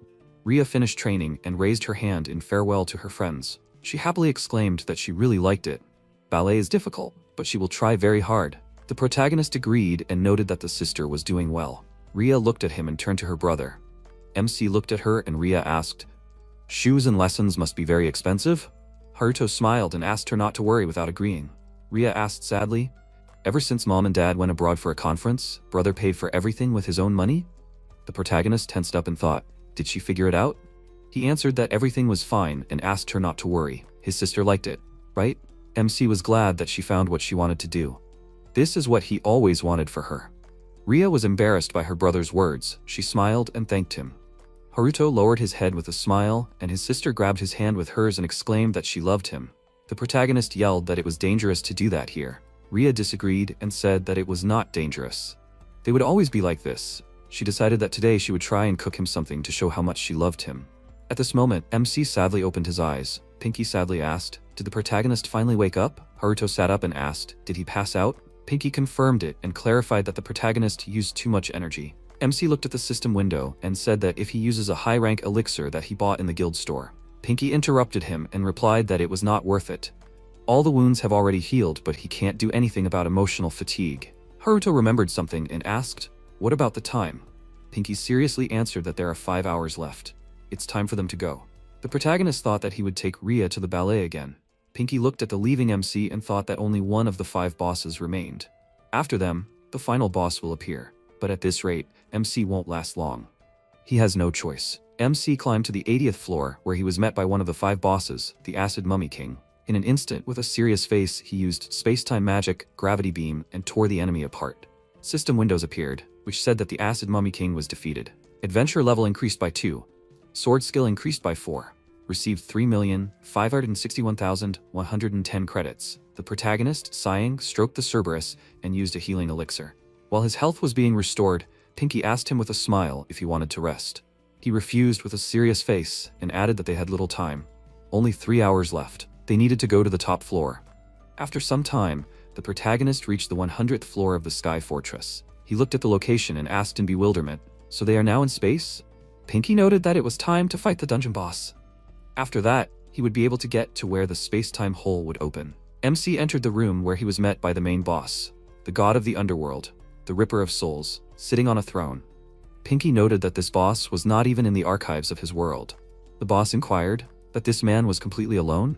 MC asked in confusion that he was a highly intelligent being capable of perceiving speech. The god of the underworld explained that for one of the lowly human race whose representatives can only flock together and fight enemies, to come here alone. He must admit that this was commendable. The boss took his weapon and said that it was time for them to begin. Let him rejoice, for he uses the most deadly weapon. Pinky noted that this weapon is in the archives. High-ranking mages and illusions use this. The alloy causes mental distortion and inflicts a debuff. This weapon is very dangerous. The protagonist replied that he didn't care. He would defeat him. He scanned the boss and thought that this was his weak point. The protagonist used Evil 3 acceleration and rushed to attack. The Nether God was surprised and tried to strike, but he dodged and tried to strike. The boss blocked the strike and tried to counter, but MC created a copy and forced him to open up. With the enemy open to the strike, the protagonist tried to bind him with the stop chain, but the Nether God noticed that this type of curse would not work on a god. He cut his chain in an instant and swung to strike. The protagonist dodged at the last moment and stepped back. The boss said with displeasure that he managed to dodge the sacred scythe twice. Does he seem confident? However, in the end, he is just a lower life form that has to grovel instead of flying. Maybe he should chop off his legs? The monster used the cursed dimension and made him fall there.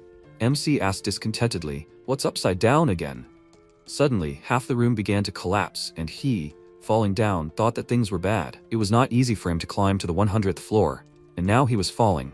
The god of the underworld noted that he would not be able to move so easily anymore. He took out the cursed scythe and began to strike. The protagonist worriedly thought that he needed to be calmer. He took out a dagger with a sword, and creating an explosion, was able to parry the attack. From such a powerful blow, the protagonist flew to the side and crashed into the wall. He stuck the sword into the wall, hung on it, and thought that this whole thing with falling was his illusion magic. He was trapped, but how to undo this curse? Suddenly, the god of the underworld spat poison at him and got on his leg, and then noted that he would be his last experiment. The anger of the dead will destroy him. He wonders what will kill him first, the hatred of his own kind, or his scythe. MC was scared and thought that he needed to get out of here urgently, but how could he do it? The boss swung again, and saying goodbye to him, made a dash. He closed his eyes and wondered if this was really how it would end. Suddenly, the protagonist from the future shackled the enemy with a level 78 stop chain. Haruto was perplexed that he had done this. He explained with a dissatisfied face that this was his last chance. The protagonist from the future took his human form and said that it would be bad if he died because of him. He used the skill Absolute Rewind and turned back time. The hole in the floor healed, and the boss exclaimed in surprise, "How did he cancel the curse cast by God?" The MC from the future with a serious face noted that he had not looked like this for a long time. The boss of the underworld shouted furiously, "Do they really think that quantity will change anything? Stop warming up, let his best experiment appear. He will bring these sinful people to holy judgment." In an instant, a portal appeared next to him, from which a crowd of angels with scythes began to fly out. The protagonist from the future asked, can he create monsters of rank A+? Let Haruto get up. He will deal with the little things, and he has a soul ripper on him. He is a god rank, he is incredibly strong, but let him not worry. He learned to control the magic of space and time. He has every chance of winning. After all, he is him. The protagonist stood up and replied that he understood everything. The MC from the future told him the plan, and the boss, seeing this, ordered the angels to destroy them. The two of them quickly ran in different directions. Haruto from the future used gravity territory and shouted, "What's the matter? Let them attack. After all, their opponent is him." At this time, the protagonist ran straight towards the enemy head-on. The protagonist from the future used the acceleration field on him and shouted that he almost succeeded. The god of the underworld irritably used the cursed dimension, but MC instantly interrupted the use of his ability and shouted that he had already seen this technique. The boss excitedly exclaimed and tried to do at least something. The protagonist thought that there was no point in attacking from behind. He needed to take a shortcut. His weak point, an open seam on the fabric of time, was in the heart area. He went straight to the forehead, began to parry the attacks, and using the skill Chaos Meteor, hit the enemy. The god of the underworld used the skill Curse Edge and shouted, "Let him not get carried away." In an instant, Haruto received a serious injury, but he reproduced the avatar and thought that it could distribute and reduce damage. MC, without losing speed, ran towards the opponent's forehead again and delivered a powerful blow to his weak spot. Suddenly, he noticed that he had no heart. The boss attacked with lightning speed and cut him in two, and then, grinning, asked if he really thought that his weak spot was in the heart area? One of the hallmarks of the god of the underworld is a fake weak point. It is a deception for stupid people. Now only he is left. Let him come. The protagonist from the future excitedly said that this is impossible. Then, his weakness. The boss interrupted him and exclaimed that gods do not have weaknesses. If anything can compare to weakness, it is the very concept of his existence, the forbidden crown of hell. He does not need his pleas. Let him die. Future MC called out to Haruto and asked if he heard. Now they know it. He, sitting on the head of the opponent, agreed. The god of the underworld, seeing this, shouted in surprise that it was impossible. How did they do it? The protagonist explained that the one he cut in half was a clone. When he struck him, he created a clone using avatar playback, and it rushed to attack. And the real one was lying on the floor. The boss exclaimed in fear that he should have died after a direct hit from the sacred scythe. The protagonist replied that the wound was definitely fatal. However, before that, a rewind spell was cast on him. Right before his death, his time rewound. The MC from the future noted that this is a very difficult skill. It cannot be used twice on the same target. But it seems that they succeeded the first time. He tied the boss with a stop chain and asked that they were moving on to the climax. The protagonist inquired. He said that his weak point is the crown? The two of them exclaimed that along with his stupid head, they would absolutely and completely destroy him. The protagonist, remembering Ria's words about her love for him, cut off the enemy's head and the monster shattered into small pieces. System windows appeared, notifying that the god of the underworld, the Soul Ripper, had been defeated.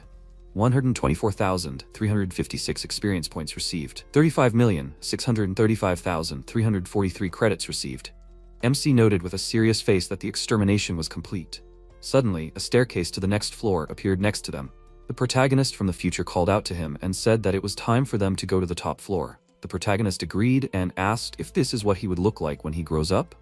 He replied that he would hit him now. Haruto noted that it would have been easier if he had helped him from the beginning. He replied that, as he said, this is an exceptional case. It is not as easy as it seems. Let him stop talking. The space-time gap will appear soon. They had to hurry. After a while, they climbed to the top floor of the Sky Fortress. Suddenly, a rift appeared in the sky, with Ria lying in the center. The protagonist from the future noted that the rift would be connected to this world for another 9 minutes and 28 seconds. They didn't need to hurry too much.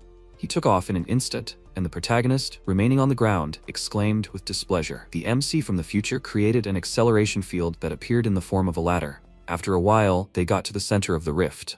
Haruto excitedly called out to his sister and shouted that he was here. The protagonist from the future pointed out that he should calm down. Everything there doesn't work the same way as in this world. Only space-time magic will help here. He will go inside and push her out with magic, and he should try to catch her. He climbed inside the rift and began to push the girl out, when suddenly the rift began to quickly close. The protagonist excitedly shouted, "What's going on?" The MC from the future excitedly noted that this was strange. The rift is closing too early. He will hold the gap closed using his power and let him pull her out. He began to use his abilities to hold the rift closed. The protagonist, with a serious face, also began to use his skills to pull his sister out. Future Haruto noted that if the rift closed on her, she would be torn apart, and if he did something wrong, she would break. The protagonist, with a serious face, answered that he knew it. Suddenly, the girl flew out of the rift and he caught her. Ria clung to him and began to hug him. MC called out to future Haruto and shouted that he was next. Let him go back. In response, he only remained silent. The protagonist excitedly asked what happened. Let him hurry up and get out. He smiled and explained that this was where their paths diverged. He had reached his limit. He could no longer exist in this form. All the Chronos factor he had stored inside his body was spent on holding the rift. He did not have the strength to return to them. The protagonist screamed in fear that this couldn't be. He added that he hadn't behaved very well. He complained a lot and made mistakes. He was the type to give in to emotions and start doing stupid things as soon as they got something.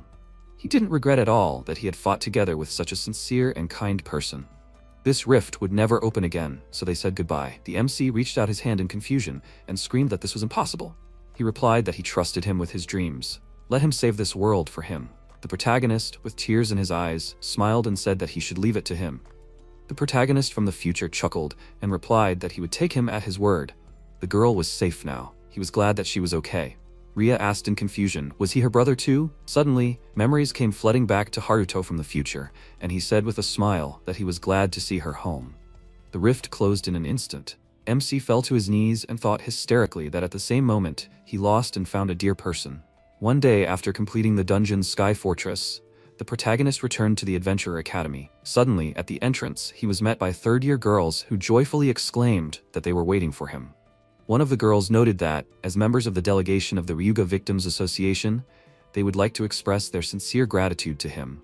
Thank him very much. Another student noted that she was so glad that at least someone beat up this pervert. Another replied that they would not have to cry into their pillow anymore, right? The girl pointed her finger at the protagonist and said with a smile that he saved them, who gave him the nickname God of Plague. Anyway, MC excitedly began to stop them and thought that he wanted to live a quiet life. Suddenly, Yuzuki approached him and, bowing her head, said that as a representative of the student council, she wanted to apologize for the incident with the president. The protagonist excitedly replied that there was no need for that. Everything was fine. It wasn't her fault. The girl pointed out that she couldn't pretend that nothing had happened. She would soon become the new council president. By the way, wouldn't he like to work for the good of the school? She was recruiting a new student council. She would like him to become the leader of the student council mages. The MC thanked her and replied that he didn't want to. Yuzuki took his hands and exclaimed that she would do anything. Rin, seeing this, was perplexed, wondering what had gotten into her. The girl grabbed the student council vice president and pointed out that class would start soon. She pointed out that they would continue their conversation during lunch. Let him please not leave the classroom. That's an order from the student council president. Sometime later, the protagonist was sitting outside, figuring out the system. He opened the statistics window and noted that such indicators are amazing. It seems to him that he will not lose to anyone now. Of course, after so many victories. Suddenly, he noticed that the system window said that he had 43,353,345 credits. The protagonist said in surprise that an ordinary schoolboy should not have such an amount. Suddenly, he heard Yuzuki screaming. She entered the roof and shouted, "Where is he?" The other girls answered that he is not here. The girl irritably shouted that she told him not to leave the classroom. One of them suggested looking for him in the gym, and they left. MC, standing on the stone roof of the exit, came down and noted that he needed to come up with some kind of plan if everything continued like this. Did he have any ideas? He looked at the empty bench, and looking up at the sky, said that the protagonist from the future was no longer there. After some time, the protagonist returned home with a bag of groceries. Ria exclaimed with displeasure that he was very late. She had waited for him for so long. He smiled and noted that her brother was at home. After some time, Ria set the table and said, "Tada!" She closed her eyes and, turning to the main character, told him to look at the delicious food his little sister had prepared for him. He looked at the dish in surprise and said, "Wow." Then she noticed the bag in his hands and said, "Did he really buy this at the store?" He looked at the bag in his hands and thought that he had come in out of habit. She was indignant. Seriously, he should stop buying unnecessary products. He awkwardly scratched the back of his head and replied that he understood, and she raised her index finger and said that they were living together now after all. They had to save money. After that, he smiled and agreed. That's right, he understood. Then she called him and, smiling, said, "Welcome home." He agreed with her and said that he was glad to be home, Ria. She put her hand to her chest and said, "Oh, that's right. Before sitting down to dinner, you have to." Before she could finish speaking, the protagonist looked at the photo of their family. She said, "Mom, Dad, they are grateful to them for raising them. Please, they should continue to watch over them." She folded her hands in a prayer pose, and MC, looking at her, did the same. And then she noticed the scarf she gave him. Had he had it all along? He answered, of course. She smiled and added, but it's June now. He answered that he often gets cold, she knows that, right? After that, they sat down at the table, and she, again folded her hands in a prayer pose, said, okay, enjoy your meal. His sister Ria cooked it for him. He folded his hands and thanked her. After that, he tried the dish, and she asked, how is it? Does he like it? The protagonist, chewing his food, confirmed it. Very tasty. She said that she was glad, and he answered that she was wonderful. Then she asked, but did she really come back? He confirmed it. He submitted all the necessary documents. He said that his sister was actually alive.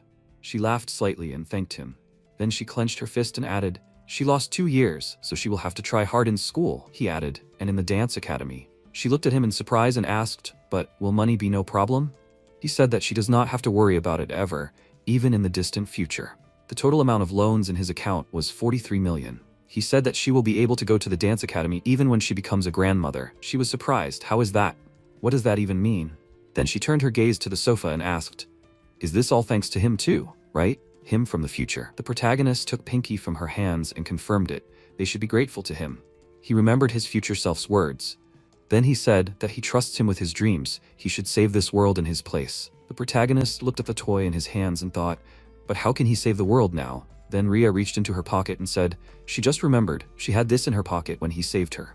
She put the cube on the table and asked, does he know what this is? He looked at it and shouted in surprise, a cube with a message? The next second, a hologram of Pinky appeared in front of them, who said that if they were looking at this, it means that he is no longer in this world. He is sure that he does not know what to do now, Haruto. He thinks how can he save the world without him? As the strongest peerless magician, he prepared for this outcome. He is very cool, right? He can praise him. The protagonist thought that he even behaves like this in the message. And then Pinky continued, Haruto, he will send a letter from the future version 2 to his storage. He asked in surprise, a letter from the future version 2? He explained that everything he needed would be there. Did he understand, Savior? The system reported, a letter from the future version 2 was sent to the storage of the adventurer Haruto. Pinky added, he shouldn't relax just because he was not around. After that, he disappeared, and Ria, looking at her brother, asked, he was now called the Savior? Really? So cool. He scratched the back of his head awkwardly and replied, nothing like that. She asked, what? Meanwhile, at the general headquarters of the Adventurers Guild, Tokyo, Marunouchi District, upper floor, a meeting of the 7 sages. The director of the Minato branch, Kurogain, Iron, suggested moving on to the next topic. The elimination of the Chaos Dragon at the Nakano train station, the unauthorized use of equipment without the required A rank or higher at the Shinjuku branch, and the unauthorized raid of the Tokyo Sky Fortress in just a few days. There's a very high probability that all 3 violations were committed by one person. They urgently need to find out the identity of the culprit. The 5th sage, the King of Kings, Tantalum, said, the Sky Fortress has never been explored. The 2nd sage, the fortune teller, Platinum, added, but the dungeon is probably S rank? He wondered, did the intruder clear the entire dungeon alone? The 6th sage, the noble magic swordsman, Kiryu Muramasa, asked thoughtfully, is that possible?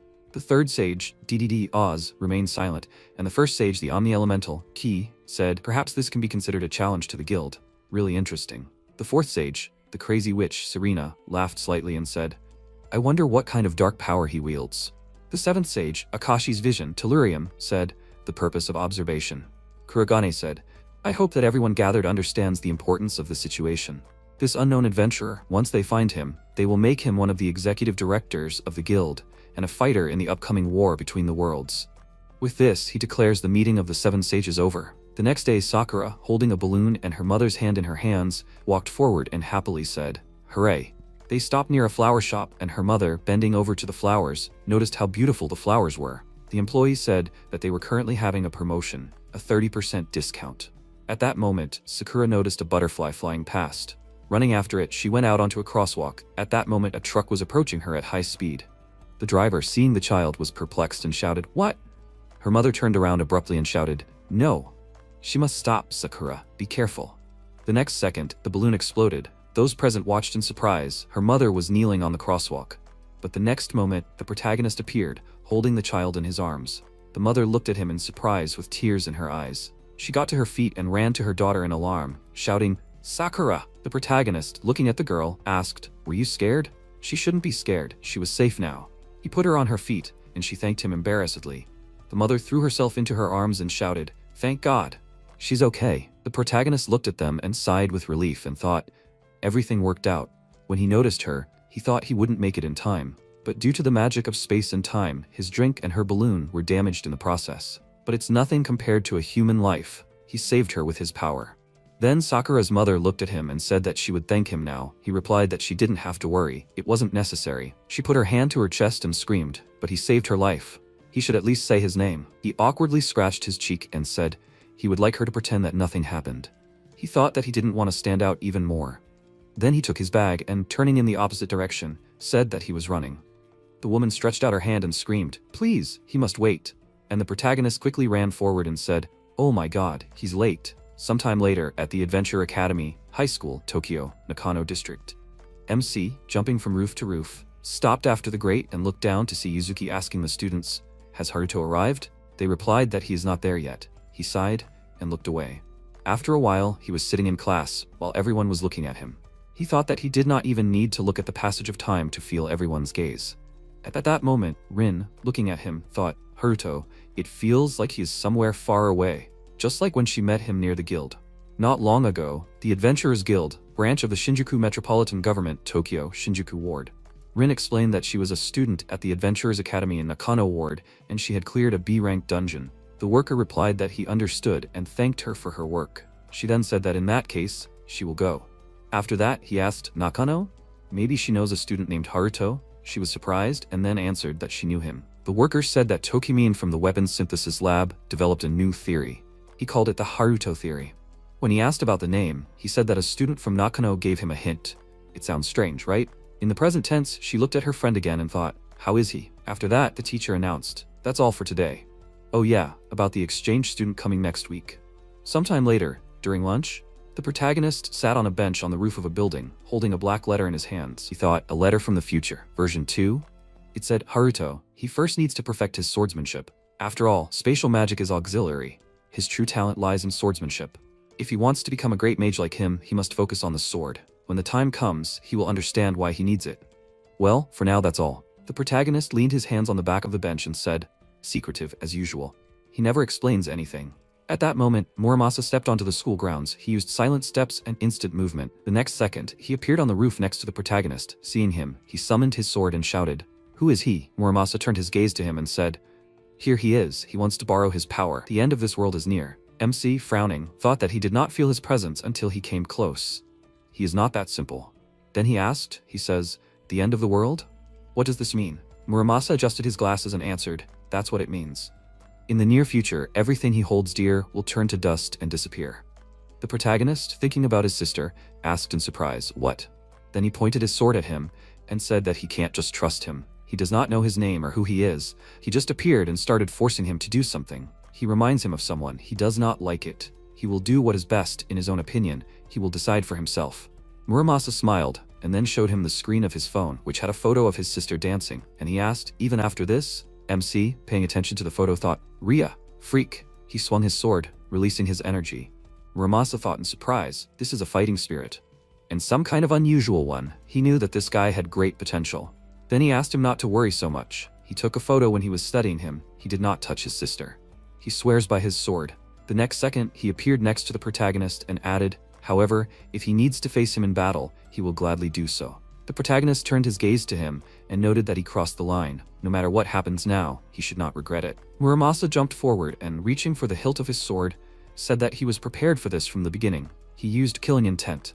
The protagonist, using his ability, thought in surprise, "What is this? There is no chronofactor around him at all? He does not see the flow of time." Muramasa asked, "Is there something wrong?" Ready or not, he's attacking. The next second, he appeared next to the protagonist and said, "Killing intent does not mean creating a killing aura and revealing all of his intentions. Quite the opposite. It means killing his aura and presence." The next second, he swung his sword. MC managed to jump back and thought, "Is this killing intent hiding the chronofactors around him?" He asked, "Why is he telling him about his skills? Is he pretending to be a villain from a manga?" Muramasa replied that he was telling him all this because he will be the winner anyway. If he hides his presence, victory will only be a matter of time. At that moment, he appeared behind the protagonist and added, "Like that." The protagonist turned around and he swung his sword, thinking, "Got caught." Then the protagonist disappeared and Muramasa shouted in surprise, "What?" The protagonist used avatar playback. He appeared behind his opponent and swung his sword. Muramasa managed to dodge and thought, "What's going on?" After that, he jumped a few times and landed near the entrance to the roof. He thought that it should have hit him. Wasn't that just an after image? The next second, MC used acceleration and instantly appeared next to his opponent. Muramasa thought this is his true power. Interesting, their swords crossed and he thought, come on. Well, what will he do next, Haruto? The protagonist thought, if he can't see the flow of time, then he used the stop chain, blocking the opponent's weapon. Then he clenched his fist and swung to attack, shouting, Chrono Fist. He must die. At that moment, Muramasa let go of his sword and used Steel Body. He crossed his arms over his chest, blocked his attack, but from the force of the blow, he flew back, stopping on the floor. He thought, what was that? It was not just a blow. He knew he was awakened. MC unclenched his fist and thought, shit, even the last attack was useless?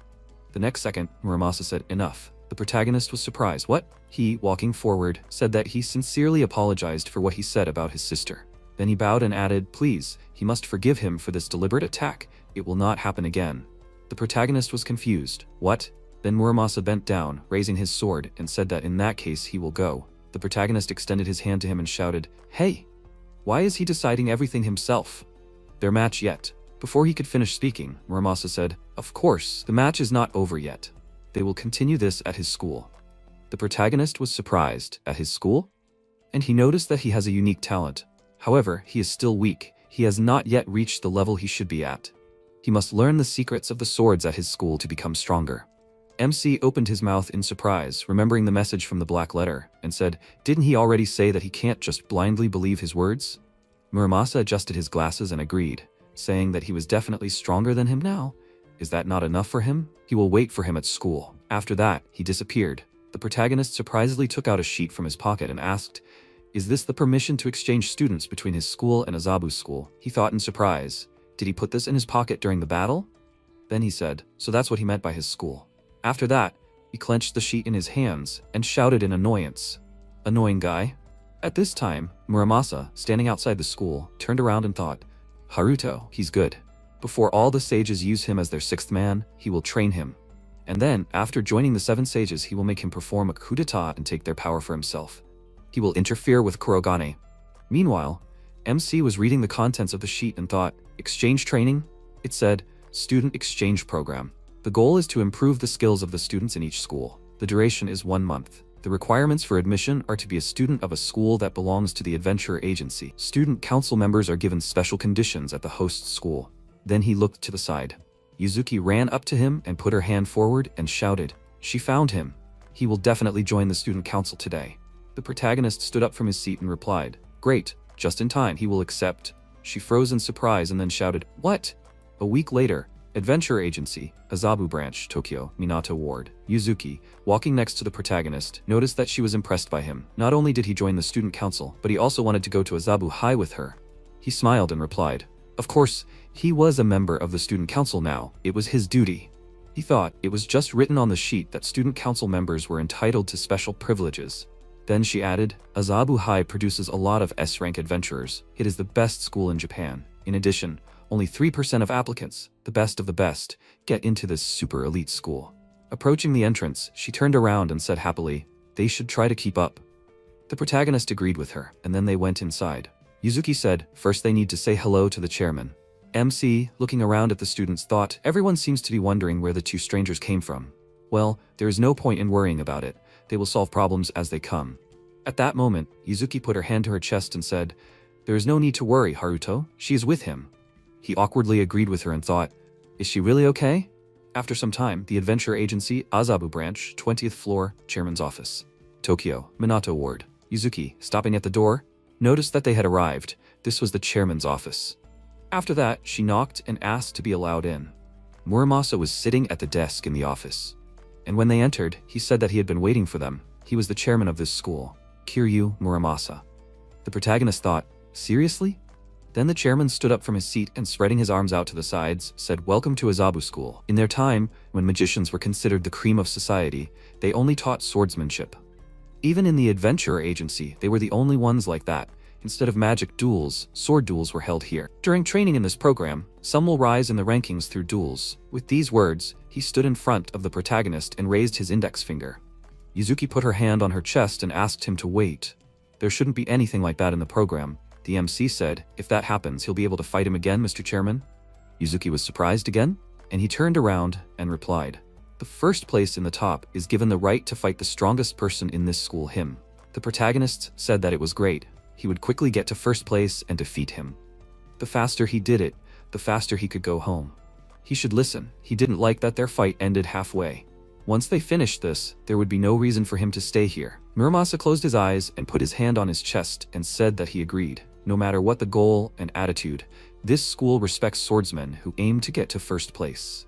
After that, he opened the system window and said that he would give them a student ID and a schedule so they could use the school's equipment and classrooms. And of course, they will be given first-class access.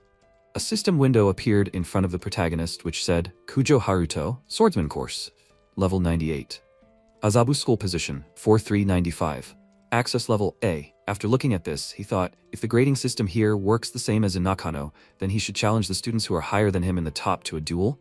After that, the chairman wished them good luck. Yuzuki and the protagonist walked down the hallway. She said, unusual turn of events.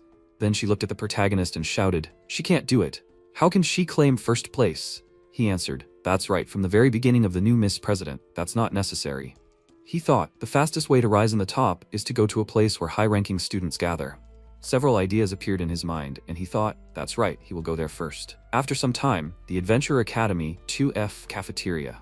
Yuzuki, walking inside, was surprised. The school cafeteria? He forgot to have breakfast? The protagonist turned around and awkwardly agreed. At that moment, a hologram appeared next to them and said, welcome. Are they exchange students and from another part of Japan? Their school motto is, breakfast determines their whole day. They advise all students to have a good breakfast. If for some reason they were unable to have breakfast at home, they can eat as much as they want in the cafeteria. The protagonist thought, this hologram sees their student ID and plays targeted offers? Yuzuki noticed the variety of food and shouted, he just has to look at all these delicious dishes. Is this all free? Everything is different in rich schools. She took the tongs and said that they need to inspect everything here, right? The MC said that she can begin. She, collecting food on a plate, said, fully automated and a perfectly balanced menu. Her ideal cafeteria, this, the one she dreamed of, was here all along. They needed the same thing at school. The protagonist scratched his head and thought, is this new student council president some kind of eccentric? Well, he'll mind his own business.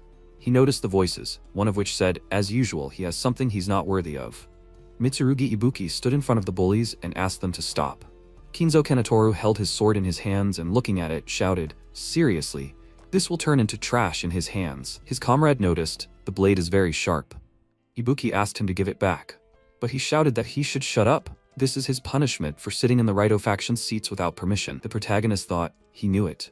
Well, no matter how elite the school is, there will always be such scum, and the teachers can't keep track of them all. School cafeterias are one of the most common places for bullying. He was lucky that he encountered them so quickly. He'll finish quickly. Kanetoru said that anyone with a rank below 2 digits is not allowed to go to the cafeteria. Didn't he know? Ibuki awkwardly replied, it doesn't matter where you sit in the cafeteria. Before he could finish speaking, a bully grabbed him by the clothes and shouted, of course it matters. After that, he threw him to the floor, and the protagonist closed his eyes and thought, well, maybe it's time to intervene. Kanetoru, looking at Ibuki, grinned. He clearly had no use for such a sword, so he'll keep it for himself. And his comrade added, great, they'll be able to sell it for a higher price. Another bully said, the Raito faction's budget will skyrocket. After that, Kanetoru waved his hand and said that he was free. Ibuki extended his hand to him and shouted, he must give it back quickly. This sword was given to him by his father. He said, God. Then he clenched his fist and swung it, shouting, he doesn't care about his family. Ibuki cringed in fear, then looked forward in surprise and asked, what? The protagonist grabbed the bully's fist, and he, frowning, shouted, who the hell is he? He thought he stopped him with one hand. The protagonist explained, an exchange student from Nakano High, he's looking for a student who ranks first in the top. Can he tell him? He was indignant. What? Why would he tell him anything? Before he could finish speaking, MC squeezed his hand tighter, and he, screaming in pain, sank to his knees. The protagonist repeated, he just has to answer him, asking an emotional person is the fastest way to find out something. The bullies shouted, what was that? Hey, freak, what did he do? The protagonist said that he would repeat, where can he find the one who ranks first in the top? At that moment, the protagonist heard enough. He jumped back sharply and thought, what was that? Like an invisible sword. A student of Azabu High, the leader of the Raito faction, Raito Nobunaga, approached them and told him not to bully his brothers. Raito Nobunaga, a third year, the third place among the swordsmen of Azabu High, is the head of the Kishin-style swordsmanship school and the head of the Raito faction. Although the administration does not know what to do with his bad behavior, his true skills are close to the first place in the rank. He is a candidate for a teaching position after graduation. Is this person really in such a situation with an exchange student now? Looking at his subordinate, he asked, "How did this even happen?" MC pointed his finger at Ibuki and explained that his brother was bullying the guy. He just stopped him. Nobunaga looked at the bullies with a frown and asked if that was true. They replied that it wasn't. He was lying. They just wanted to take the seats for the faction. He walked forward and punched one of them in the face. Then they were already lying on the floor, and he said that he could see in his eyes when he was lying. After that, he picked up the sword and, apologizing for the inconvenience, bowed. As the leader of the Raido faction, he offers his sincere apologies. The protagonist awkwardly waved his hand and said no need, it's okay. He then held out the sword to Ibuki and asked if that was his. He can have it. He took the sword in his hands and thanked him. The faction leader repeated that he was very sorry. MC wondered in surprise, could someone so honest and straightforward really be their leader? After that, Nobunaga stood up and said that he would really like to just apologize and go about his business. But does he know, in that case part of the faction will be destroyed, so he challenges him to a duel. Does he accept? Ibuki said that he had better refuse, he is in third place in the top, but the main character said, of course, he would gladly accept his challenge. Nobunaga, smiling, said, great. He is grateful, it will be easier this way. In that case he will wait for him at the arena after school. Ibuki, approaching the protagonist, asked, will everything be okay? He is in third place, what is he doing? This is stupid. MC scratched the back of his head and replied that he is stupid. Is he okay with everything? He was surprised. What? He replied, these freaks will mock him all school. Ibuki said, if he does not answer them, they will get tired of it. The next second, the protagonist noticed the energy emanating from the sword and thought, really? Then he pointed his finger at him and told him to listen. He was asking the real him who was right here, what did he do when his sword was stolen? He was surprised, and MC added, even when he knew in his head that they were stronger, his body moved on its own, right? Then he should answer him. Is he really okay with this? He lowered his head and said that he didn't want this to continue. He wanted to get revenge on them. He clenched his fist and shouted, and he didn't want them to touch his sword again. The protagonist extended his hand to him and smiled and said, okay, he said it well, what's his name? They shook hands and introduced themselves. After that, the protagonist said that he was going. He also needed to challenge someone to a duel. The guy who took his sword. He put his hand on his shoulder and added, he shouldn't worry, he would make sure that he won. He suggested that they enjoy the taste of victory together. Ibuki replied that he understood. At that moment, the main character received a notification on his phone. Yuzuki wrote, where did he go? He replied that he was still eating. After school in the waiting room, Yuzuki, pointing her finger at the main character, shouted, he must wait. An exchange student is dueling on the first day. What is he even thinking, Haruto? He awkwardly put his hands in front of him and replied, long story short. She yelled, does he think she's okay with this? He replied, didn't the chairman himself tell them to try to get first place in the top? So he decided it would be faster to start with a duel with third place. She grabbed her head and said that she was shocked that he was saying this so easily, and he replied, get first place to fight that chairman, and go home right away, that's his plan. Ibuki yelled, does he really think he can do it? Then he sat down next to him and added, however, there's always a chance. If he can defeat the chairman, it will be his first time at Azabu High. He might even get the legendary skill cube. MC folded his arms and clarified, skill cube? He confirmed it. Kiryu Kagemitsu, the founder of the school, understood and mastered the secrets of the sword and placed it in the skill cube. The protagonist recalled the chairman's words about him learning the secrets of the Swiss school and asked, what is it? Ibuki thoughtfully placed his fingers on his chin and said, a unique sword skill that only the chairman could master, space slicing. The protagonist stood up from his seat and asked, space slicing? In other words, it can cut a dimension? Ibuki confirmed it. That's what they say. In fact, no one has ever seen it in real life. The protagonist thought, in that case, wouldn't it be able to save him? Another reason to win. He then clenched his fist and looked at it and said, okay, he's full of motivation, but first Ibuki, he'll be opening the show. In response, he nodded and said that he'll try his best. He laughed heartily at him after he challenged him to a duel. So, about his secret plan to ensure his victory. The protagonist said, that's right, he just has to do as he's told. If he listens, he'll definitely win. He extended his hand to him and said, Ibuki, he has to let him look at his sword. After a while, the students gathered in the arena were happily waiting for the duel.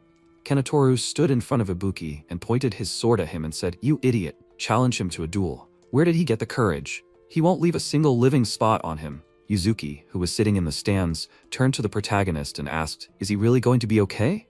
He confirmed it. There's nothing to worry about, he should be fine, and not long before that. He explained to Ibuki he has to listen. As soon as the duel starts, he should immediately turn his sword and deliver one precise blow without thinking. He was surprised. That's all? He nodded in response. His opponent would most likely bully him from the start, because he saw him as a small fry. If he controlled the situation, he would get scared and wouldn't be able to do anything, he thought. So they would use that against him. However, he couldn't miss. He couldn't close his eyes, he had to look ahead and just strike. That would be enough to win, he had to trust him. Ibuki replied, okay, he got it. He trusted him, Haruto. In the present, the protagonist, watching the fight, thought he had to hold on, Ibuki. He could definitely do it. The tension was building up, and the next second, the student shouted, forward. Mitsurugi Ibuki, swordsman, class 2F, rank 3424th place. His opponent said, okay, they will begin.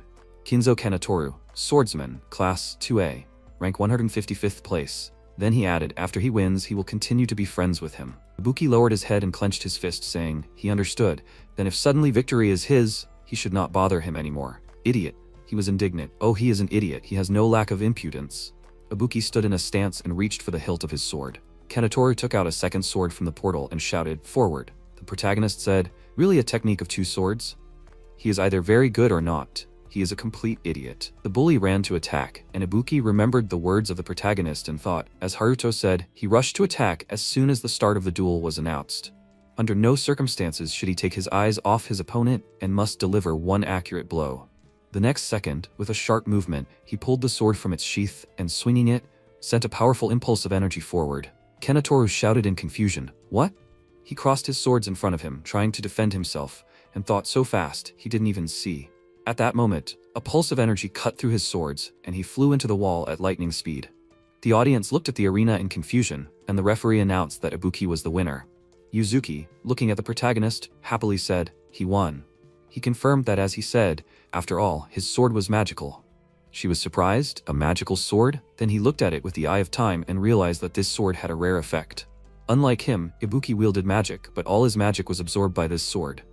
In addition, the sword had a special feature. It released all the energy at once. Ibuki had been wearing this sword for 3 years, and he said that he had never fought yet. All the energy gathered in the sword was waiting to be released. It seems that for some reason they didn't tell him that he had a magic sword. In any case, a win is a win. After a while in the waiting room, Ibuki clenched his fists and shouted joyfully, Haruto, he won, it's all thanks to him. What's going on? Everything went so well. Ever since he appeared, he hasn't stopped being surprised. He smiled at the protagonist and said that it was all thanks to his own power. He thought that he would tell him about the sword another time when he had the time. Then he said, okay, now it's his turn. After a while, he stood in the arena opposite Nobunaga. He scratched the back of his head and said that he would allow him not to hold back. After all, the honor of the Raito faction is at stake. MC agreed with him and said that he would only be glad. After that, they took out their weapons and prepared for battle.